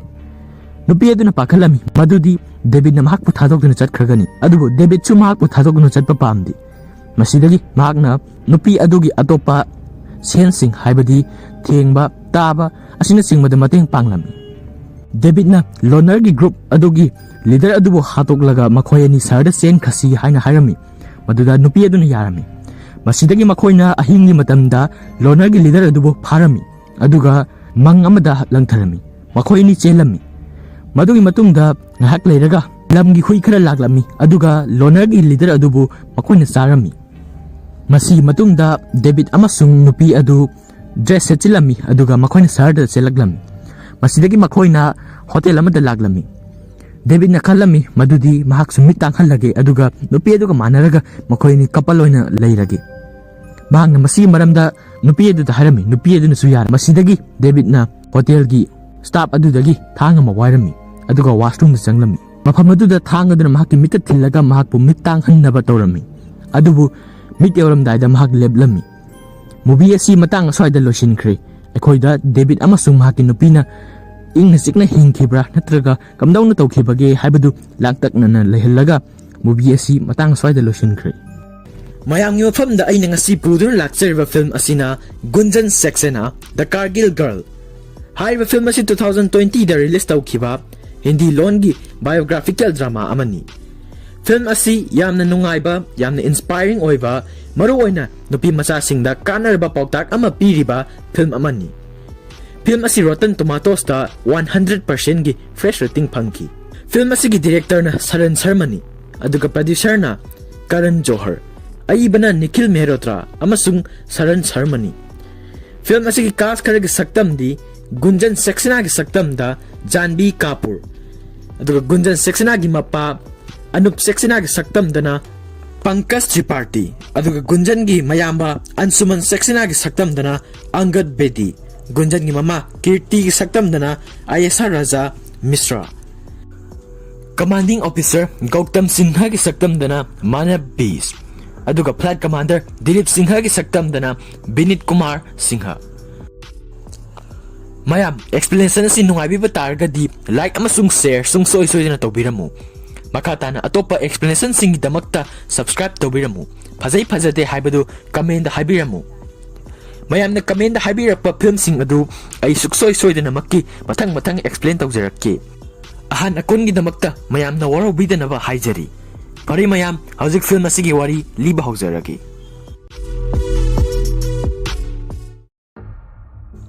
ꯑꯍꯥꯟꯕꯗ ꯑꯩꯈꯣꯏꯅ ꯎꯔꯤꯕꯁꯤ ꯀꯥꯔꯒꯤꯜ ꯚꯦꯂꯤ ꯍꯥꯏꯔꯤꯕꯁꯤꯗ 1999ꯒꯤ ꯌꯥꯝꯅ ꯃꯃꯤꯡ ꯆꯠꯂꯕ ꯀꯥꯔꯒꯤꯜ ꯋꯥꯔ ꯍꯥꯏꯔꯤꯕ ꯑꯗꯨ ꯁꯣꯛꯅꯔꯤ꯫ ꯍꯥꯏꯔꯤꯕꯁꯤꯗ ꯂꯥꯏꯕꯛ ꯊꯤꯕꯗꯒꯤ ꯌꯦꯛꯅꯕꯅ ꯂꯥꯟꯗꯥꯔꯛꯄꯗ ꯑꯥꯔꯃꯤ ꯑꯃ ꯁꯤꯔꯝꯃꯤ꯫ ꯎꯄꯥꯏ ꯂꯩꯇꯕꯗꯒꯤ ꯑꯥꯔꯃꯤ ꯂꯥꯟꯃꯤꯁꯤꯡꯅ ꯑꯦꯌꯔ ꯐꯣꯔꯁꯇ ꯃꯇꯦꯡ ꯅꯤꯖꯔꯝꯃꯤ꯫ ꯑꯦꯌꯔ ꯐꯣꯔꯁꯁꯤꯡꯒꯤꯁꯨ ꯄꯥꯏꯂꯣꯠ ꯃꯇꯤꯛ ꯆꯥꯅ ꯂꯩꯔꯝꯗꯦ꯫ ꯃꯗꯨꯗꯒꯤ ꯒꯨꯟꯖꯟ ꯁꯦꯛꯁꯦꯅꯥ ꯍꯥꯏꯔꯤꯕ ꯄꯥꯏꯂꯣꯠ ꯑꯁꯤꯅ ꯊꯣꯛꯂꯛꯇꯨꯅ ꯃꯈꯣꯏꯕꯨ ꯃꯇꯦꯡ ꯄꯥꯡꯕ ꯆꯠꯂꯝꯃꯤ꯫ ꯃꯗꯨꯗꯒꯤ ꯁꯤꯟ ꯑꯁꯤ ꯆꯍꯤ 15ꯒꯤ ꯃꯃꯥꯡꯗ ꯑꯃꯨꯛ ꯎꯠꯂꯔꯦ꯫ ꯒꯨꯟꯖꯟ ꯁꯦꯛꯁꯦꯅꯥꯅ ꯃꯍꯥꯛꯀꯤ ꯏꯃꯨꯡ ꯃꯅꯨꯡꯒ ꯂꯣꯏꯅꯅ ꯏꯟꯗꯤꯌꯟ ꯑꯦꯌꯔꯋꯦꯖꯇ ꯇꯣꯡꯗꯨꯅ ꯆꯠꯂꯝꯃꯤ꯫ ꯒꯨꯟꯖꯟꯅ ꯑꯦꯔꯣꯄ꯭ꯂꯦꯟ ꯑꯗꯨꯒꯤ ꯃꯄꯥꯟꯗ ꯌꯦꯡꯊꯣꯛꯄ ꯄꯥꯝꯂꯝꯃꯤ, ꯑꯗꯨꯕꯨ ꯃꯍꯥꯛꯀꯤ ꯃꯌꯥꯝꯕ ꯑꯟꯁꯨꯃꯟ ꯁꯦꯛꯁꯦꯅꯥꯅ ꯌꯥꯔꯝꯗꯦ꯫ ꯃꯈꯣꯏꯅ ꯇꯧꯔꯤꯕ ꯑꯗꯨ ꯑꯦꯌꯔ ꯍꯣꯁꯇꯦꯁ ꯑꯃꯅ ꯎꯔꯝꯃꯤ꯫ ꯃꯗꯨꯗꯒꯤ ꯒꯨꯟꯖꯟ ꯁꯦꯛꯁꯦꯅꯥꯕꯨ ꯅꯨꯡꯁꯤꯅ ꯃꯅꯥꯛꯇ ꯀꯧꯕꯤꯗꯨꯅ ꯄꯥꯏꯂꯣꯠꯀꯤ ꯀꯦꯕꯤꯟꯗ ꯄꯨꯕꯤꯔꯝꯃꯤ꯫ ꯃꯐꯝ ꯑꯗꯨꯗ ꯄꯥꯏꯂꯣꯠꯅ ꯑꯦꯔꯣꯄ꯭ꯂꯦꯟꯁꯤꯡ ꯑꯗꯨꯕꯨ ꯀꯝꯗꯧꯅ ꯄꯥꯏꯕ ꯑꯗꯨꯒ ꯑꯦꯔꯣꯄ꯭ꯂꯦꯟ ꯑꯗꯨꯕꯨ ꯀꯝꯗꯧꯅ ꯀꯟꯇ꯭ꯔꯣꯜ ꯇꯧꯕ ꯍꯥꯏꯕꯁꯤ ꯒꯨꯟꯖꯟ ꯁꯦꯛꯁꯦꯅꯥꯅ ꯌꯥꯝꯅ ꯂꯥꯡꯇꯛꯅꯅ ꯌꯦꯡꯂꯝꯃꯤ꯫ ꯃꯗꯨꯗꯒꯤ ꯃꯍꯥꯛꯀꯤ ꯇꯨꯡꯒꯤ ꯄꯨꯟꯁꯤꯗ ꯀꯔꯤ ꯑꯣꯏꯒꯗꯒꯦ ꯍꯥꯏꯕꯗꯨ ꯃꯍꯥꯛ ꯃꯁꯥꯅ ꯈꯪꯖꯔꯛꯂꯝꯃꯤ꯫ ꯌꯨꯝ ꯍꯦꯛ ꯌꯧꯕꯒ ꯒꯨꯟꯖꯟ ꯁꯦꯛꯁꯦꯅꯥꯅ ꯃꯍꯥꯛꯀꯤ ꯏꯃꯨꯡ ꯃꯅꯨꯡꯗ ꯃꯍꯥꯛꯀꯤ ꯑꯄꯥꯝꯕꯗꯨ ꯐꯣꯡꯗꯣꯛꯂꯝꯃꯤ, ꯃꯗꯨꯗꯤ ꯇꯨꯡꯒꯤ ꯄꯨꯟꯁꯤꯗ ꯃꯍꯥꯛ ꯄꯥꯏꯂꯣꯠ ꯑꯃ ꯑꯣꯏꯕ ꯄꯥꯝꯃꯤ꯫ ꯃꯗꯨꯒꯤ ꯋꯥꯐꯝ ꯑꯗꯨ ꯇꯥꯕꯗ ꯃꯍꯥꯛꯀꯤ ꯕꯕꯥ ꯑꯅꯨꯞ ꯁꯦꯛꯁꯦꯅꯥꯅꯗꯤ ꯌꯥꯝꯅ ꯍꯔꯥꯎꯔꯝꯃꯤ, ꯑꯗꯨꯕꯨ ꯃꯍꯥꯛꯀꯤ ꯃꯃꯥ ꯀꯤꯔꯇꯤ ꯑꯃꯁꯨꯡ ꯃꯌꯥꯝꯕ ꯑꯟꯁꯨꯃꯟꯅꯗꯤ ꯍꯔꯥꯎꯕ ꯀꯌꯥ ꯎꯠꯂꯝꯗꯦ꯫ ꯃꯈꯣꯏꯅ ꯃꯉꯣꯟꯗ ꯃꯗꯨꯒꯤ ꯋꯥꯈꯜ ꯑꯗꯨ ꯊꯥꯗꯣꯛꯅꯕ ꯍꯥꯏꯔꯝꯃꯤ, ꯑꯗꯨꯕꯨ ꯃꯍꯥꯛꯀꯤ ꯃꯄꯥꯅ ꯃꯉꯣꯟꯗ ꯐꯨꯜ ꯁꯄꯣꯔꯠ ꯇꯧꯕꯤꯔꯝꯃꯤ꯫ ꯃꯉꯣꯟꯗ ꯁꯄꯣꯔꯠ ꯇꯧꯕꯗ ꯅꯠꯇꯅ ꯃꯍꯥꯛꯄꯨ ꯃꯗꯨꯒꯤꯗꯃꯛꯇ ꯁꯦꯝ ꯁꯥꯅꯕꯒꯤꯗꯃꯛꯇ ꯄꯥꯎꯇꯥꯛ ꯄꯤꯕꯤꯔꯝꯃꯤ꯫ ꯃꯗꯨꯗꯒꯤ ꯒꯨꯟꯖꯟ ꯁꯦꯛꯁꯦꯅꯥ ꯑꯁꯤ ꯆꯥꯎꯔꯛꯂꯦ, ꯀ꯭ꯂꯥꯁ 10 ꯀꯥꯔꯦ꯫ ꯀ꯭ꯂꯥꯁ 10ꯒꯤ ꯕꯣꯔꯗ ꯑꯦꯛꯖꯥꯃꯤꯅꯦꯁꯟ ꯍꯥꯏꯗꯣꯛꯄ ꯃꯇꯝꯗ 94% ꯆꯠꯂꯝꯃꯤ꯫ ꯃꯁꯤꯅ ताकपदी गुंजन सेक्सेना असी लाइरिकता यामना थवाई यावबा लाइरिक हईबा छात्र अमनी हराउबा फोंदोकपा ओइना मखोइगी युमदा पार्टी अमा कौरमी मफम अदुदा महाकपु लाइरिक मखा तमथनबगिदमक्ता मयामना हाइरमी अदुबु गुंजन महाकि पाइलट ओइनिंगबगी अपामबदु फोंदोकलमी ꯃꯤꯌꯥꯝꯅ ꯈꯜꯂꯝꯃꯤ ꯃꯗꯨꯗꯤ ꯃꯍꯥꯛꯀꯤ ꯕꯕꯥꯅ ꯃꯁꯤ ꯁꯨꯛꯌꯥ ꯌꯥꯔꯛꯂꯣꯏ, ꯑꯗꯨꯕꯨ ꯇꯥꯌꯣꯟꯅꯕꯗꯤ ꯃꯍꯥꯛꯀꯤ ꯃꯄꯥꯅ ꯃꯉꯣꯟꯗ ꯁꯄꯣꯔꯠ ꯎꯠꯂꯝꯃꯤ꯫ ꯃꯗꯨꯗꯒꯤ ꯒꯨꯟꯖꯟꯅ ꯗꯦꯜꯂꯤ ꯐ꯭ꯂꯥꯏꯌꯤꯡ ꯁ꯭ꯀꯨꯜꯒꯤ ꯑꯦꯗꯚꯔꯇꯤꯁꯃꯦꯟ ꯑꯃ ꯎꯔꯝꯃꯤ, ꯃꯗꯨꯒꯤ ꯀ꯭ꯋꯥꯂꯤꯐꯤꯀꯦꯁꯟ ꯀ꯭ꯂꯥꯁ 10ꯅꯤ ꯍꯥꯏꯅ ꯍꯥꯏꯔꯝꯃꯤ꯫ ꯃꯗꯨꯗꯒꯤ ꯃꯍꯥꯛꯅ ꯍꯔꯥꯎꯅ ꯗꯦꯜꯂꯤꯗ ꯆꯠꯇꯨꯅ ꯑꯦꯄ꯭ꯂꯥꯏ ꯇꯧꯒꯦꯅ ꯇꯧꯕ ꯃꯇꯝꯗꯗꯤ ꯀ꯭ꯔꯥꯏꯇꯦꯔꯤꯌꯥꯗꯣ ꯍꯣꯡꯂꯝꯂꯦ, ꯑꯗꯨꯒ ꯀ꯭ꯂꯥꯁ 12 ꯌꯧꯗ꯭ꯔꯕꯗꯤ ꯆꯪꯕ ꯌꯥꯔꯣꯏ ꯍꯥꯏꯅ ꯍꯥꯏꯔꯝꯃꯤ꯫ ꯃꯗꯨꯗꯒꯤ ꯒꯨꯟꯖꯟ ꯁꯦꯛꯁꯦꯅꯥꯅ ꯌꯥꯝꯅ ꯋꯥꯅ ꯆꯍꯤ 2 ꯉꯥꯏꯔꯒ ꯀ꯭ꯂꯥꯁ 12 ꯌꯧꯔꯕ ꯃꯇꯝꯗ ꯑꯃꯨꯛ ꯂꯥꯛꯂꯝꯃꯤ꯫ ꯃꯇꯝ ꯑꯗꯨꯗꯅ ꯒ꯭ꯔꯦꯖꯨꯑꯦꯁꯟ ꯌꯧꯗ꯭ꯔꯕꯗꯤ ꯌꯥꯔꯣꯏ ꯍꯥꯏꯅ ꯍꯥꯏꯔꯝꯃꯤ꯫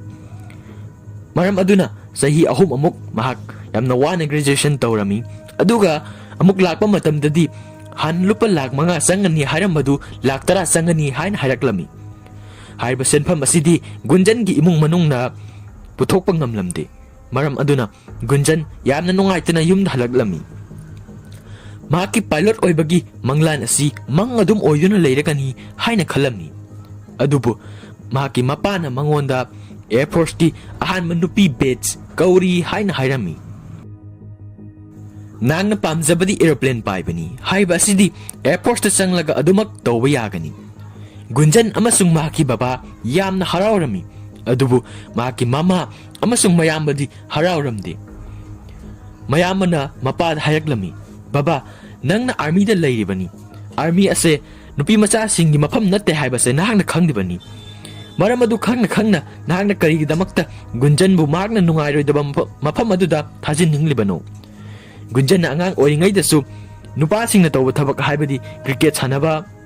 ꯁꯤꯅꯦꯃꯥ ꯌꯦꯡꯕ ꯆꯠꯄ ꯄꯨꯝꯅꯃꯛ ꯕꯕꯥ ꯅꯪꯅ ꯊꯤꯡꯂꯛꯈꯤꯗꯦ꯫ ꯍꯥꯏꯕꯁꯤꯡ ꯑꯁꯦ ꯀꯔꯤꯒꯤꯅꯣ?" ꯍꯥꯏꯅ ꯃꯄꯥꯗ ꯍꯥꯏꯔꯛꯂꯝꯃꯤ꯫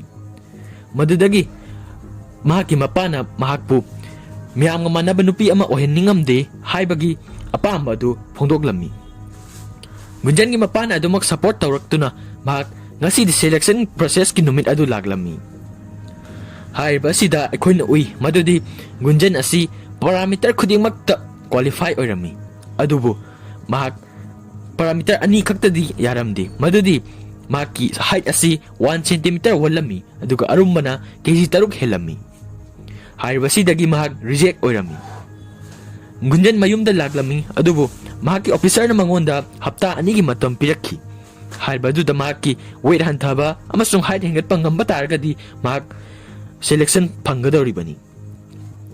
ꯃꯍꯥꯛꯀꯤ ꯃꯄꯥꯅ ꯃꯦꯒꯥꯖꯤꯟ ꯑꯃꯗ ꯎꯔꯝꯃꯤ ꯃꯗꯨꯗꯤ ꯊꯥ ꯑꯃꯒꯤ ꯃꯅꯨꯡꯗ ꯋꯦꯠ ꯀꯃꯥꯏꯅ ꯍꯟꯊꯈꯤꯕ ꯍꯥꯏꯕꯒꯤ ꯑꯥꯔꯇꯤꯀꯜ ꯑꯃ ꯊꯦꯡꯅꯕ ꯑꯗꯣ ꯒꯨꯟꯖꯟꯗ ꯎꯠꯂꯝꯃꯤ꯫ ꯃꯗꯨꯗꯒꯤ ꯒꯨꯟꯖꯟ ꯍꯥꯏꯔꯛꯂꯝꯃꯤ, "ꯕꯕꯥ, ꯋꯦꯠꯁꯤꯕꯨꯗꯤ ꯑꯩ ꯀꯟꯅ ꯍꯣꯠꯅꯗꯨꯅ ꯍꯟꯊꯕ ꯉꯝꯒꯅꯤ, ꯑꯗꯨꯕꯨ ꯋꯥꯠꯂꯤꯕ ꯑꯩꯒꯤ ꯑꯋꯥꯡꯕ ꯁꯦꯟꯇꯤꯃꯤꯇꯔ ꯑꯃꯁꯦ ꯃꯁꯤꯗꯤ ꯀꯝꯗꯧꯅ ꯍꯦꯟꯍꯟꯒꯗꯒꯦ?" ꯍꯥꯏꯕ ꯑꯗꯨꯗ ꯒꯨꯟꯖꯟꯒꯤ ꯕꯕꯥꯅ ꯍꯥꯏꯔꯛꯂꯝꯃꯤ ꯃꯗꯨꯗꯤ ꯑꯩꯈꯣꯏꯅ ꯉꯝꯕ ꯃꯈꯩꯗꯤ ꯑꯩꯈꯣꯏꯅ ꯍꯣꯠꯅꯒꯅꯤ, ꯑꯔꯦꯝꯕ ꯑꯗꯨꯅ ꯏꯁꯣꯔꯅ ꯃꯔꯥꯏꯅ ꯍꯣꯠꯅꯖꯒꯅꯤ꯫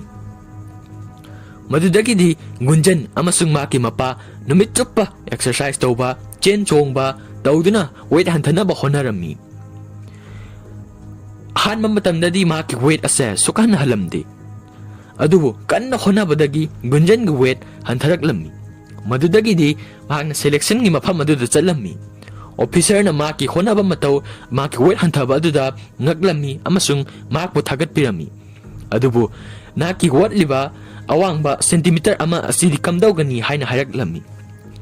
ꯑꯣꯐꯤꯁꯔ ꯑꯗꯨꯅ ꯃꯁꯤꯁꯨ ꯍꯥꯏꯔꯛꯂꯝꯃꯤ ꯃꯗꯨꯗꯤ ꯄꯥꯏꯂꯣꯠ ꯑꯃ ꯑꯣꯏꯕꯗ ꯆꯪꯂꯤꯕ ꯑꯁꯤ ꯈꯨꯠꯈꯣꯡ ꯁꯥꯡꯕꯅꯤ, ꯑꯗꯨꯅ ꯅꯍꯥꯛꯀꯤ ꯈꯨꯠꯈꯣꯡ ꯑꯗꯨꯁꯨ ꯄꯥꯏꯂꯣꯠ ꯑꯃꯅ ꯁꯥꯡꯒꯗꯕ ꯑꯗꯨ ꯁꯥꯡꯕ꯭ꯔꯥ ꯌꯦꯡꯁꯤ ꯍꯥꯏꯅ ꯍꯥꯏꯔꯛꯂꯝꯃꯤ꯫ ꯃꯗꯨꯗꯒꯤ ꯒꯨꯟꯖꯟꯕ ꯃꯈꯣꯏꯅ ꯍꯤꯞꯍꯜꯂꯒ ꯃꯍꯥꯛꯀꯤ ꯈꯨꯠꯀꯤ ꯑꯁꯥꯡꯕ ꯑꯃꯁꯨꯡ ꯈꯣꯡꯒꯤ ꯑꯁꯥꯡꯕ ꯑꯣꯜꯂꯝꯃꯤ꯫ ꯂꯥꯏꯕꯛ ꯐꯕꯗꯤ ꯄꯥꯏꯂꯣꯠ ꯑꯃꯅ ꯁꯥꯡꯒꯗꯕ ꯑꯗꯨꯗꯒꯤ ꯒꯨꯟꯖꯟꯅ ꯌꯥꯝꯅ ꯍꯦꯟꯅ ꯁꯥꯡꯂꯝꯃꯤ꯫ ꯍꯥꯏꯔꯤꯕꯁꯤꯗꯒꯤ ꯃꯍꯥꯛ ꯁꯦꯂꯦꯛꯁꯟ ꯐꯪꯂꯝꯃꯤ꯫ ꯒꯨꯟꯖꯟ ꯌꯥꯝꯅ ꯍꯔꯥꯎꯅ ꯌꯨꯝꯗ ꯂꯥꯛꯂꯝꯃꯤ, ꯑꯗꯨꯒ ꯃꯄꯥꯗ ꯇꯝꯂꯝꯃꯤ꯫ ꯃꯍꯥꯛꯀꯤ ꯑꯣꯐꯤꯁꯔ ꯑꯗꯨꯅꯁꯨ ꯂꯥꯛꯇꯨꯅ ꯒꯨꯟꯖꯟꯒꯤ ꯕꯕꯥꯗ ꯍꯥꯏꯔꯛꯂꯝꯃꯤ ꯃꯗꯨꯗꯤ ꯏꯁꯣꯔꯅ ꯃꯍꯥꯛꯄꯨ ꯄꯥꯏꯅꯕꯒꯤꯗꯃꯛꯇ ꯁꯦꯝꯂꯛꯈ꯭ꯔꯕꯅꯤ, ꯃꯗꯨꯕꯨ ꯑꯩꯈꯣꯏꯅ ꯀꯝꯗꯧꯅ ꯑꯣꯏꯊꯣꯛꯍꯜꯂꯣꯏꯗꯕꯒꯦ? ꯒꯨꯟꯖꯟꯒꯤ ꯃꯄꯥ ꯌꯥꯝꯅ ꯍꯔꯥꯎꯔꯝꯃꯤ, ꯑꯗꯨꯕꯨ ꯃꯍꯥꯛꯀꯤ ꯃꯃꯥ ꯑꯃꯁꯨꯡ ꯃꯌꯥꯝꯕꯗꯤ ꯌꯥꯝꯅ ꯅꯨꯡꯉꯥꯏꯔꯝꯗꯦ꯫ ꯍꯧꯖꯤꯛ ꯇ꯭ꯔꯦꯅꯤꯡꯒꯤ ꯃꯇꯝ ꯌꯧꯔꯛꯂꯦ꯫ ꯇ꯭ꯔꯦꯅꯤꯡꯗ ꯃꯍꯥꯛ ꯌꯥꯝꯅ ꯐꯖꯅ ꯇꯧꯔꯝꯃꯤ꯫ ꯍꯥꯏꯔꯤꯕ ꯃꯍꯥꯛꯀꯤ ꯕꯦꯠꯆ ꯑꯗꯨꯗꯒꯤ ꯃꯍꯥꯛꯅ ꯅꯝꯕꯔ 1 ꯇꯥꯔꯝꯃꯤ꯫ ꯍꯧꯖꯤꯛ ꯃꯍꯥꯛ ꯑꯍꯥꯟꯕ ꯏꯟꯗꯤꯌꯟ ꯑꯦꯌꯔ ꯐꯣꯔꯁꯀꯤ ꯐꯤꯃꯦꯜ ꯁ꯭ꯇꯥꯐ ꯍꯥꯏꯕꯗꯨ ꯑꯣꯏꯒꯗꯧꯔꯤ꯫ ꯃꯍꯥꯛꯀꯤ ꯏꯃꯨꯡ ꯃꯅꯨꯡ ꯄꯨꯝꯅꯃꯛ ꯍꯔꯥꯎꯔꯝꯃꯤ꯫ ꯃꯍꯥꯛꯀꯤ ꯃꯃꯥꯁꯨ ꯍꯟꯗꯛꯇꯤ ꯍꯔꯥꯎꯔꯝꯃꯤ, ꯑꯗꯨꯕꯨ army oriba mahaki mayamana makhoi batch ki photo amada yengduna hairaklami masida nahang kari ubage haibasida gunjanna madubu karamba wahangno hairaga masida officer taramathoi ui haina hairaklami adubu mahaki mayamana natte masida lairiba se officer tarani amasung nupi amani nang masigi awaba hojik khangkhiroi adubu hayengwai nang na station da changlaba matamda sungsoi soidana makki khanglakkani aise nang yeknaba natte adubu nang munungsibadagi nangi phanaba haibani adubu gunjanna mahaki mayamana haiba sing adu amata lauramde aduga aikhoina ure madudi mahaki posting asi Udhampur Air Force Station na tarami mahak lakpa matamda maduda lairamba staff sing aduda hairami madudi mangonda joke ama phawba tawbi yaroi aduga makhoina numidangi matamda kocha chatpa ama phawbi yaroi gunjan lakpa matamda nupa ngakta lairambadagi mahak ikarami adudagi problem ama laglammi mafam aduda female washroom ama phawba lairamde aduga emergency oiba situation amada gunjanna male washroom sijinarubadagi mahak warning pirami mafam aduda female washroom laitabadagi gunjanna thingnaba awaba kaya ado aikhoina ure mahakna ahanba lakpa numit aduda mahakki flight numit tarami madudagi mangonda silence amamuk laglammi madudi mahakki dress kadaida change tawba mafam aduda lairiba lockers sing adudi male lockers ngaktani aduga female dress change tawpam lairamde mahakna koi chen duna dress change tawpam amathi adu phanglamde mahakki kada chattuna dress change tawba taragadi mahak thengani adubu upai leitrabadagi mahakna mafam aduda chattuna mahakki dress change tawrami aduga amuk laglammi madudadi mahak thengladuna mahakki flight adu nanglamde maramasina numit chuppa ama mahak flight paiba nanghawdaduna lairammi haibase nomani ni khaktagi nalamdre nungtigi oirakle mafam aduda gunjan mathan kaktani nupi oribase maramaduna mahak kanamata ga wari saramde mahaki marup mapang kanamata su station aduda lairamde nupa sing aduna gunjan ga helicopter paiba su pamlamde makoin hai madudi gunjan di nupi ni na helicopter paiba matamda mahakna kaplaklabdi kanana thembigani tungan maram kayana mahak helicopter paiba si sukphang phanglamde nomagi numitta gunjan helicopter paiba phanglammi adubu paiminariba kalik aduna mangonda controller adu piramde mahaki quarter aduda gunjanna khwaidagi performance pattaba candidate haibadu oirammi masina gunjangi officer bu yamna nungai halamde maram aduna mahakna mahakpu mahaka loinana helicopter da painaba purammi mahaki performance adu yengba tarami karigumba mahak pilot afaba ama oidrabadi pilot ki pham asidagi lokthokpa haina phawba khallammi adubu gunjandi masagi pokpadagi hauna pithoraglaba gun kaya na laitinglaba afaba pilot amani maram aduna mahakna hairba mission adubu yamne thauna fana amasung mai pakna honarami masi ubada gunjangi officer Gautam Singha yamna haraurami amasung mahakpu yamna support tawbirami mahakpu nungtigi helicopter paiba takpirami asumaina asum tawrokpa asidagi gunjan makhoigi quarter aduda number 1 candidate oiraklami maramasina mahakpu promotion pirami aduga atopa quarter amada laglami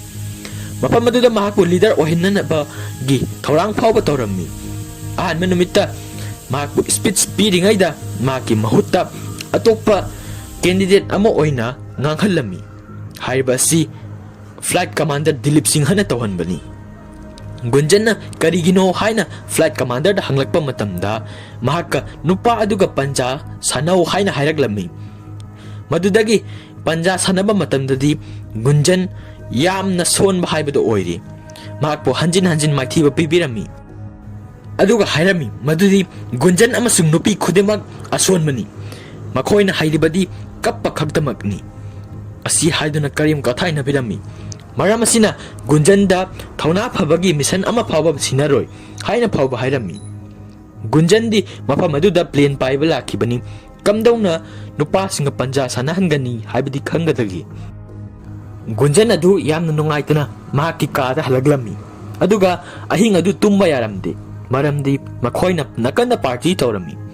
madudagi mahak laglaga makhoi isai adu muthatlami. Flight Commander Dilip Singhana karigi isai asibu muthatlibano haina hanglaklami. Maduda Gunjanna nakoina aingonda adumak problem thokhalliba se karigino haina hanglaklami. Flight Commander na nangna aingonda hangbagi hak leite haina hairaklami. Adubu Gunjanna hairami nakhoi loina kire madudi aina noma natraga nomadi nakhogi mathakta promotion phanglabadi nakhoina aingonda madam kogani salute tawgani adubu nakhoina aingonda ijat thambada nakhogi kari mangzagadagi. Gunjanna lip lauraga yumda laklami.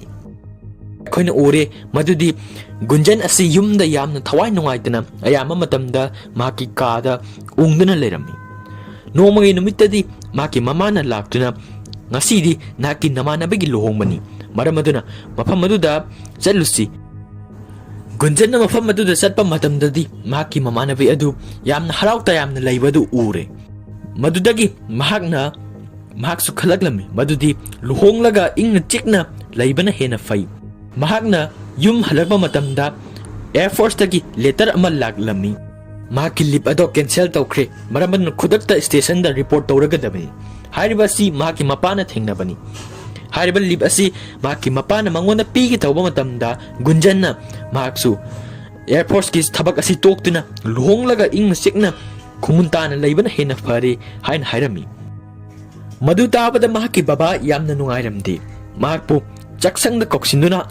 insang na pising ni maming hanglami. Adubo Gunjanna insang na pi amagi maming phawba haiba ngamdre. Maduda mahaki baba na hairaklami. Madudi aina nangmo matam suppata atopa nupi singa khenanaba honaduna lakibani. Air Force yawbadagi madu phangle haina chawthokjaramani. Adubu ngasidi ay Meitei. Gunjangi babagi wafam adu kanna station da Gunjan halaklami. Mafam aduda makhogi commanding officer na Kargil war haure aduna naki posting asi Srinagar da taragani haina hairaklami. Srinagar da chatpa matamda maki mayamba adusu mafam aduda lairami aduga maki mayambana mangonda lan asi yawgano nahak yumda hallo haina hairami. Adubu Gunjanna mahaki mayaman hairibadu lauramdi. Hauzik yamna khudong tiba mission amada pilot darkar tarami. Maduda Gunjan chatpa tarami. Mahak chatna ba thoranglami adubu mahakpu chatpa asi makhoigi officer singna thinglami. Maramdi mahak nupini. Aduna masigi mission asi mahaki oinadi yamna lugani. Mahak yamna yaningdana game aduda halaklami. Film asi haurakpada aikoina okhiba sin adu hauzik amuk urakli. Army singbu yengnabana sokhanbagi paw adu khanghaudana laklami amasung Air Force da mating nijarami. Adubu Air Force da pilot yamna leiramdi. Makhoibu kanba haibasi Gunjan amasung atopa pilot amagi mathau oirami. Khanghaudana atopa helicopter adu RPG attack amada asok apan nanglami. Madudagi kemdagi Gunjanbu halaknaba yathang piraklami. Adubu Gunjanna makhoina haiba tadana chatlami. Madudagi sin asi film asigi khwaidagi phajaba sin haibadu oire. Gunjanna yamna thongna phabaga loinana makhoigi soglaba pilot amasung lanmi sing adubu kallami. Aduga yamna harau tayamna halaklami. Ngasai mangonda ayet apan yamna pikhiba Flight Commander Dilip Singha aduni soglibase. Gunjan da mahakna mahakaloinana Panja sanana ba hairaklami.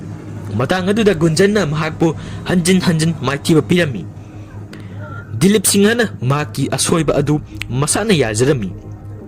Makhoina halaklaba matamda makhoigi officer pumnamagna Gunjanbu harau tayamna khoba khudna oglami. Gunjan India ki heroine haibadu oirami. Maki mayamba ansumana maki manakta laktuna hairami. Aina haikhibadu lale. Aina nangbu matam suppada kanbadi ngamdaba yai. Adu nangnadi aibu matam suppada kanba ngamgani haibasi ai khangi. Masi hairaga Gunjanda salute tawrami. Masigi matungda Gunjan train tongduna maki yumda halaklami. Station da Gunjan ki babana makpu harau tayamna ngairamba adu thengnare. Mafam aduda Gunjan hairami. Baba aina naku kedawnungda Meitei hanloi. Masi hairaga film asi matang aswaida loshinkre. Film asi asuki matik fajaba film haibadu oire. mayamna yengbidaba taragadi amuktang Netflix da masibu yengbinaba haizari. Video asibu yengbidaba nupisina masigi film asi yenglaba matung natragana aigi explanation asi tarba matungda kari phawbibage haibadu comment da haibiramu. Karigomba kharadi sungsoi soidana makki phawbiramgani.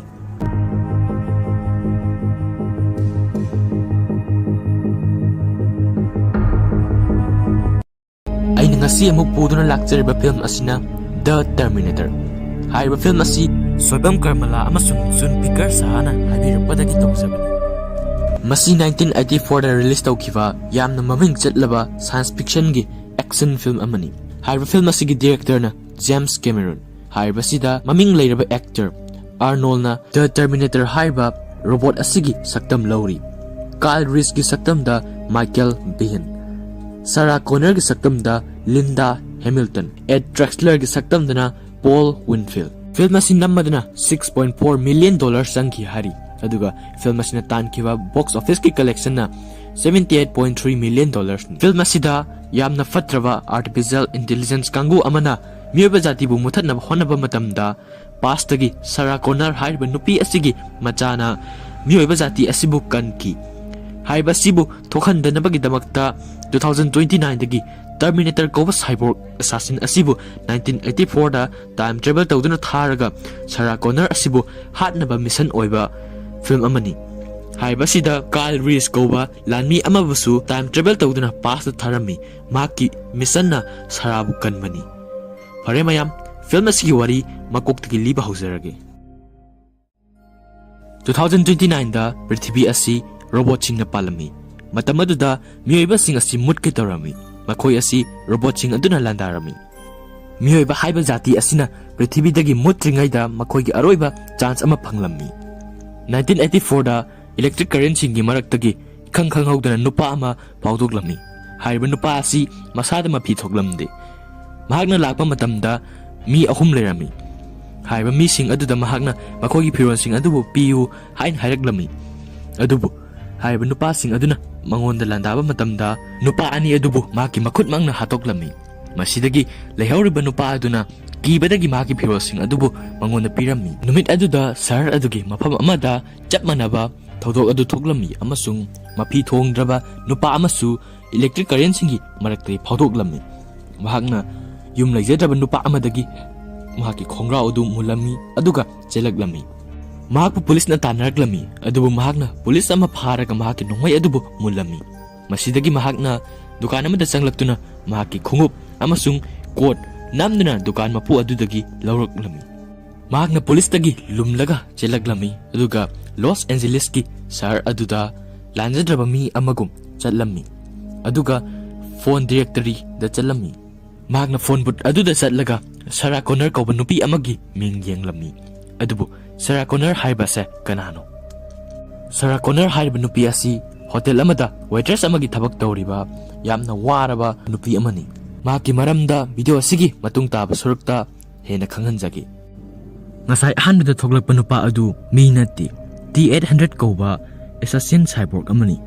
Mahak nongmayonba dukan amada laklami. Mafam asiti India natti America ni. Haibadi makoi gidi mafam khudingi nongmayon phamlai. Mafam aduda nongmay makal yenglami.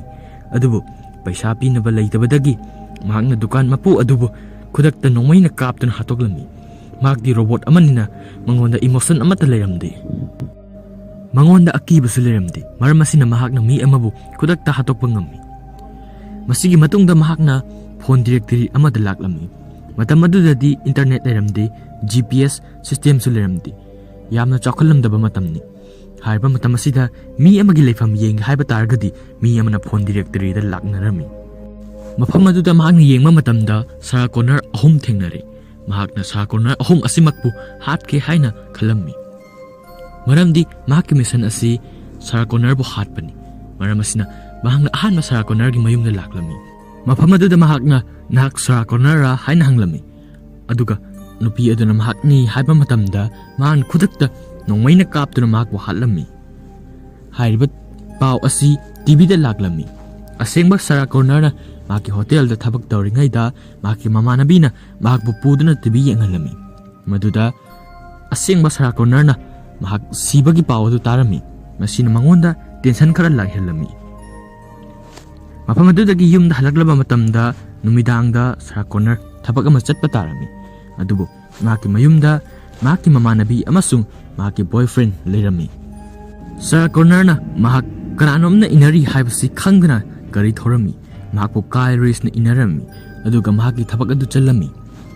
aikoini yengna Terminator na mahaki mayumda yarokle aduga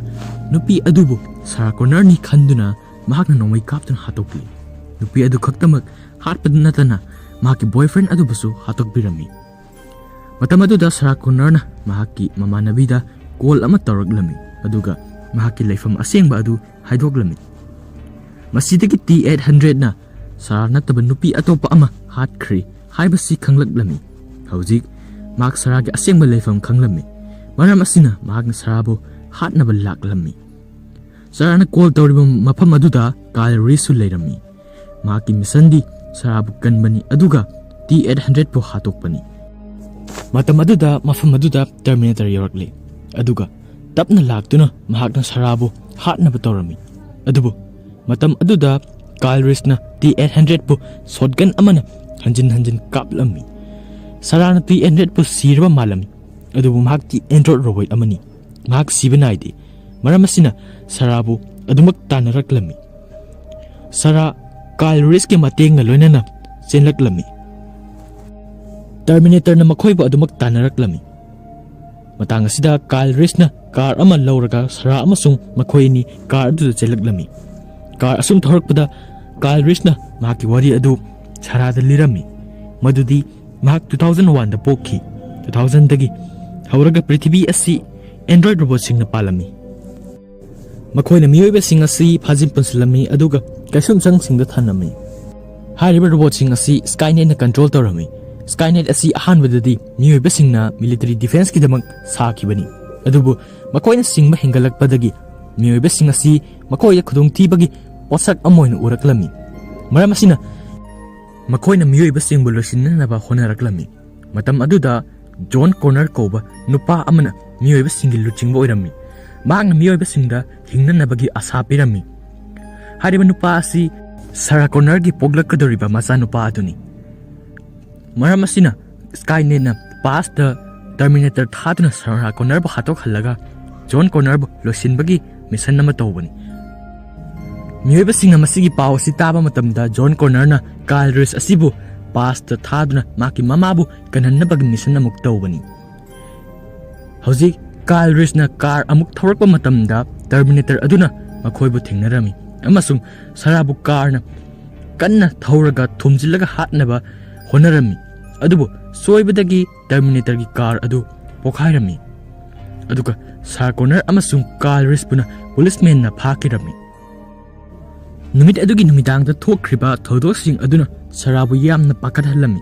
maram asina police station da detective sing na mahakpu ingthanaba honarami masigi sin asi Terminator na mahaki khulai sing thamba ka adu da mu udle matang asita koina ure madudi Terminator gi makhut asi yamna sathina sokle mahakti Android robot amani maram asina mahaki asokpa kaya sing asi masana phanjaba ngamlami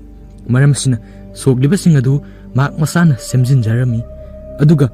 mahaki nongai sing adu paikhalami haiba sig loinana mahakna station da lakna ba thorang torami hawjik station da Kyle Reese na future da thokiba wari sing adu loina liri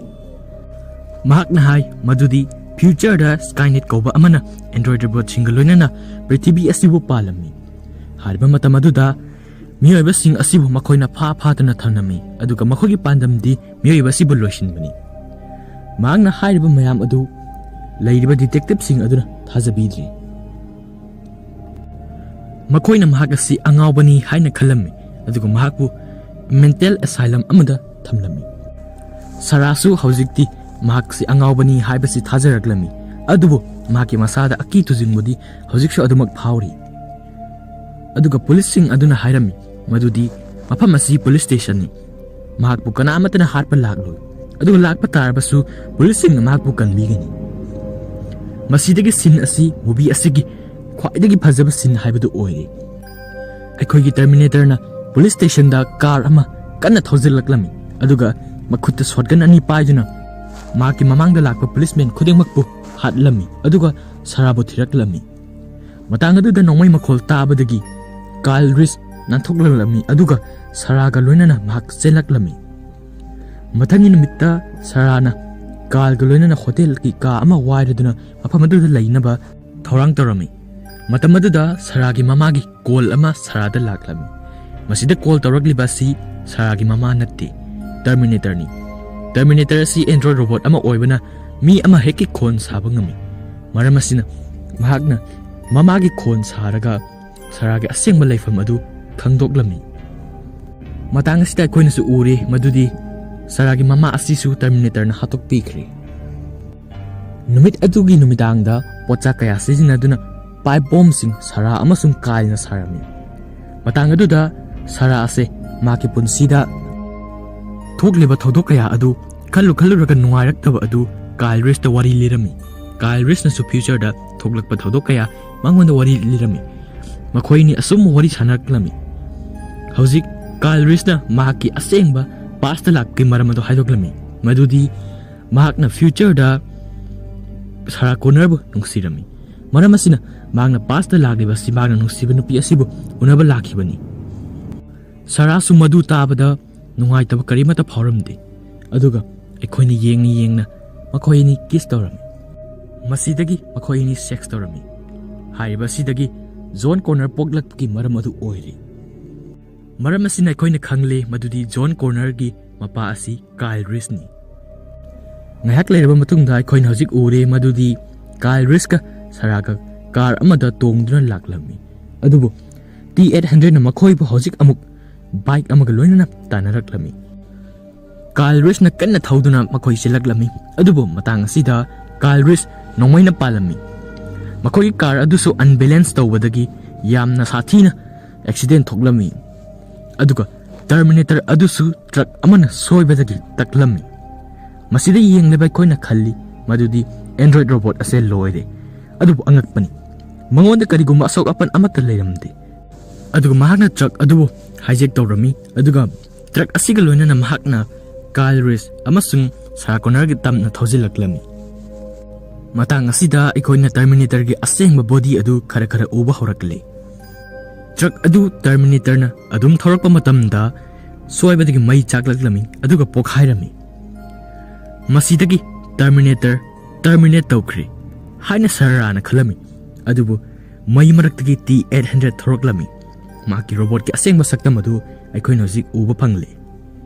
hojik pambai leitabadagi Kyle Reese amasung Sarah factory amada chensilami factory aduda machine mayam ama leirami mafam aduda Kyle na khalami madudi machine sing asigi matengna Terminator asibu hatoklagi maramasina magna machine khudimakpu on torami adubu machine sing asina T800 ta karimata tawba ngamlamdi hojik Kyle Reese upai amata leiramdi mak T800 ka yot ama paiduna phunarami Terminator na Kyle bu namtharami aduga Sarah bu hanna changsilami haiba phat ki sinasi asuki matik phajakre T800 ki masada Kyle Reese na bom macha ama hapsilami haiba bom asi pokhaibadagi Terminator su pokhairami matang asida su Sarana Terminator asi terminate tawkhre haina khalami adubu laibak thibadi T800 hojik su mahakpu hatnaba tawri Sarah su mahakki mapunsi hingnabagi damakta chelami T800 su mahakpu adumak tanaraklami makhoini adum chenlaklaba matamda ekhoina ure madudi T800 asi hydraulic pressing machine amagi makhada leiri laibak phabadagi madugi button adu Saragi khutna lama phanglami haiba button asi Sarana namlami masidagi hydraulic pressure aduna yamna kanna T800 pu namtharaklami haiba sina Terminator bu thangai sengnamakki hatpa haibadu oirami matang saida Sarah Connor sor hafet hondoklami matung taba sinda Kyle Reese sibagi haksang adu body bag amada haptuna pukhirami aduga Sarabuna hospital amada pukhirami hojik tha kharagi matungda sinase muk udle Sarah si Mexico da jeep ama thauduna chatli aduga future da Jonah tanabu kidamakta tape recording ama sakli.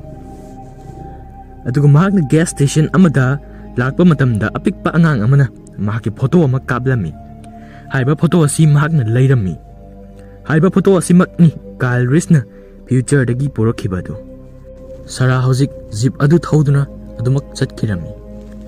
Sinasida ulibasi Terminator 2 horakpagi mawong aduni. Matang soida The Terminator haiba 1984 gi yamna kuiraba science fiction gi explanation asi loisinjari. Matung tabada Terminator 2, 3 amasung lairiba series sing adu matang explain tawjaraki. Yengbirba mayambu hainingai leitana thagagjari. Aigi ngasigi explanation asi da soikiba lankiba natraga chitaba kaya yawba taragasu yamna ngakpiu aduga kamdawbibage haibadu comment da haibiramu. Aigi explanation asi nungaibiba taragadi video asi mayamna like tobiramu. Matung tabada nungai raba explanation kaya puduna laksagi mayamna video ama phawba chithauda napagi damakta subscribe tobiramu aduga notification bell adubu on tobiramu. Phare mayam mathang video damuk thengnarasi.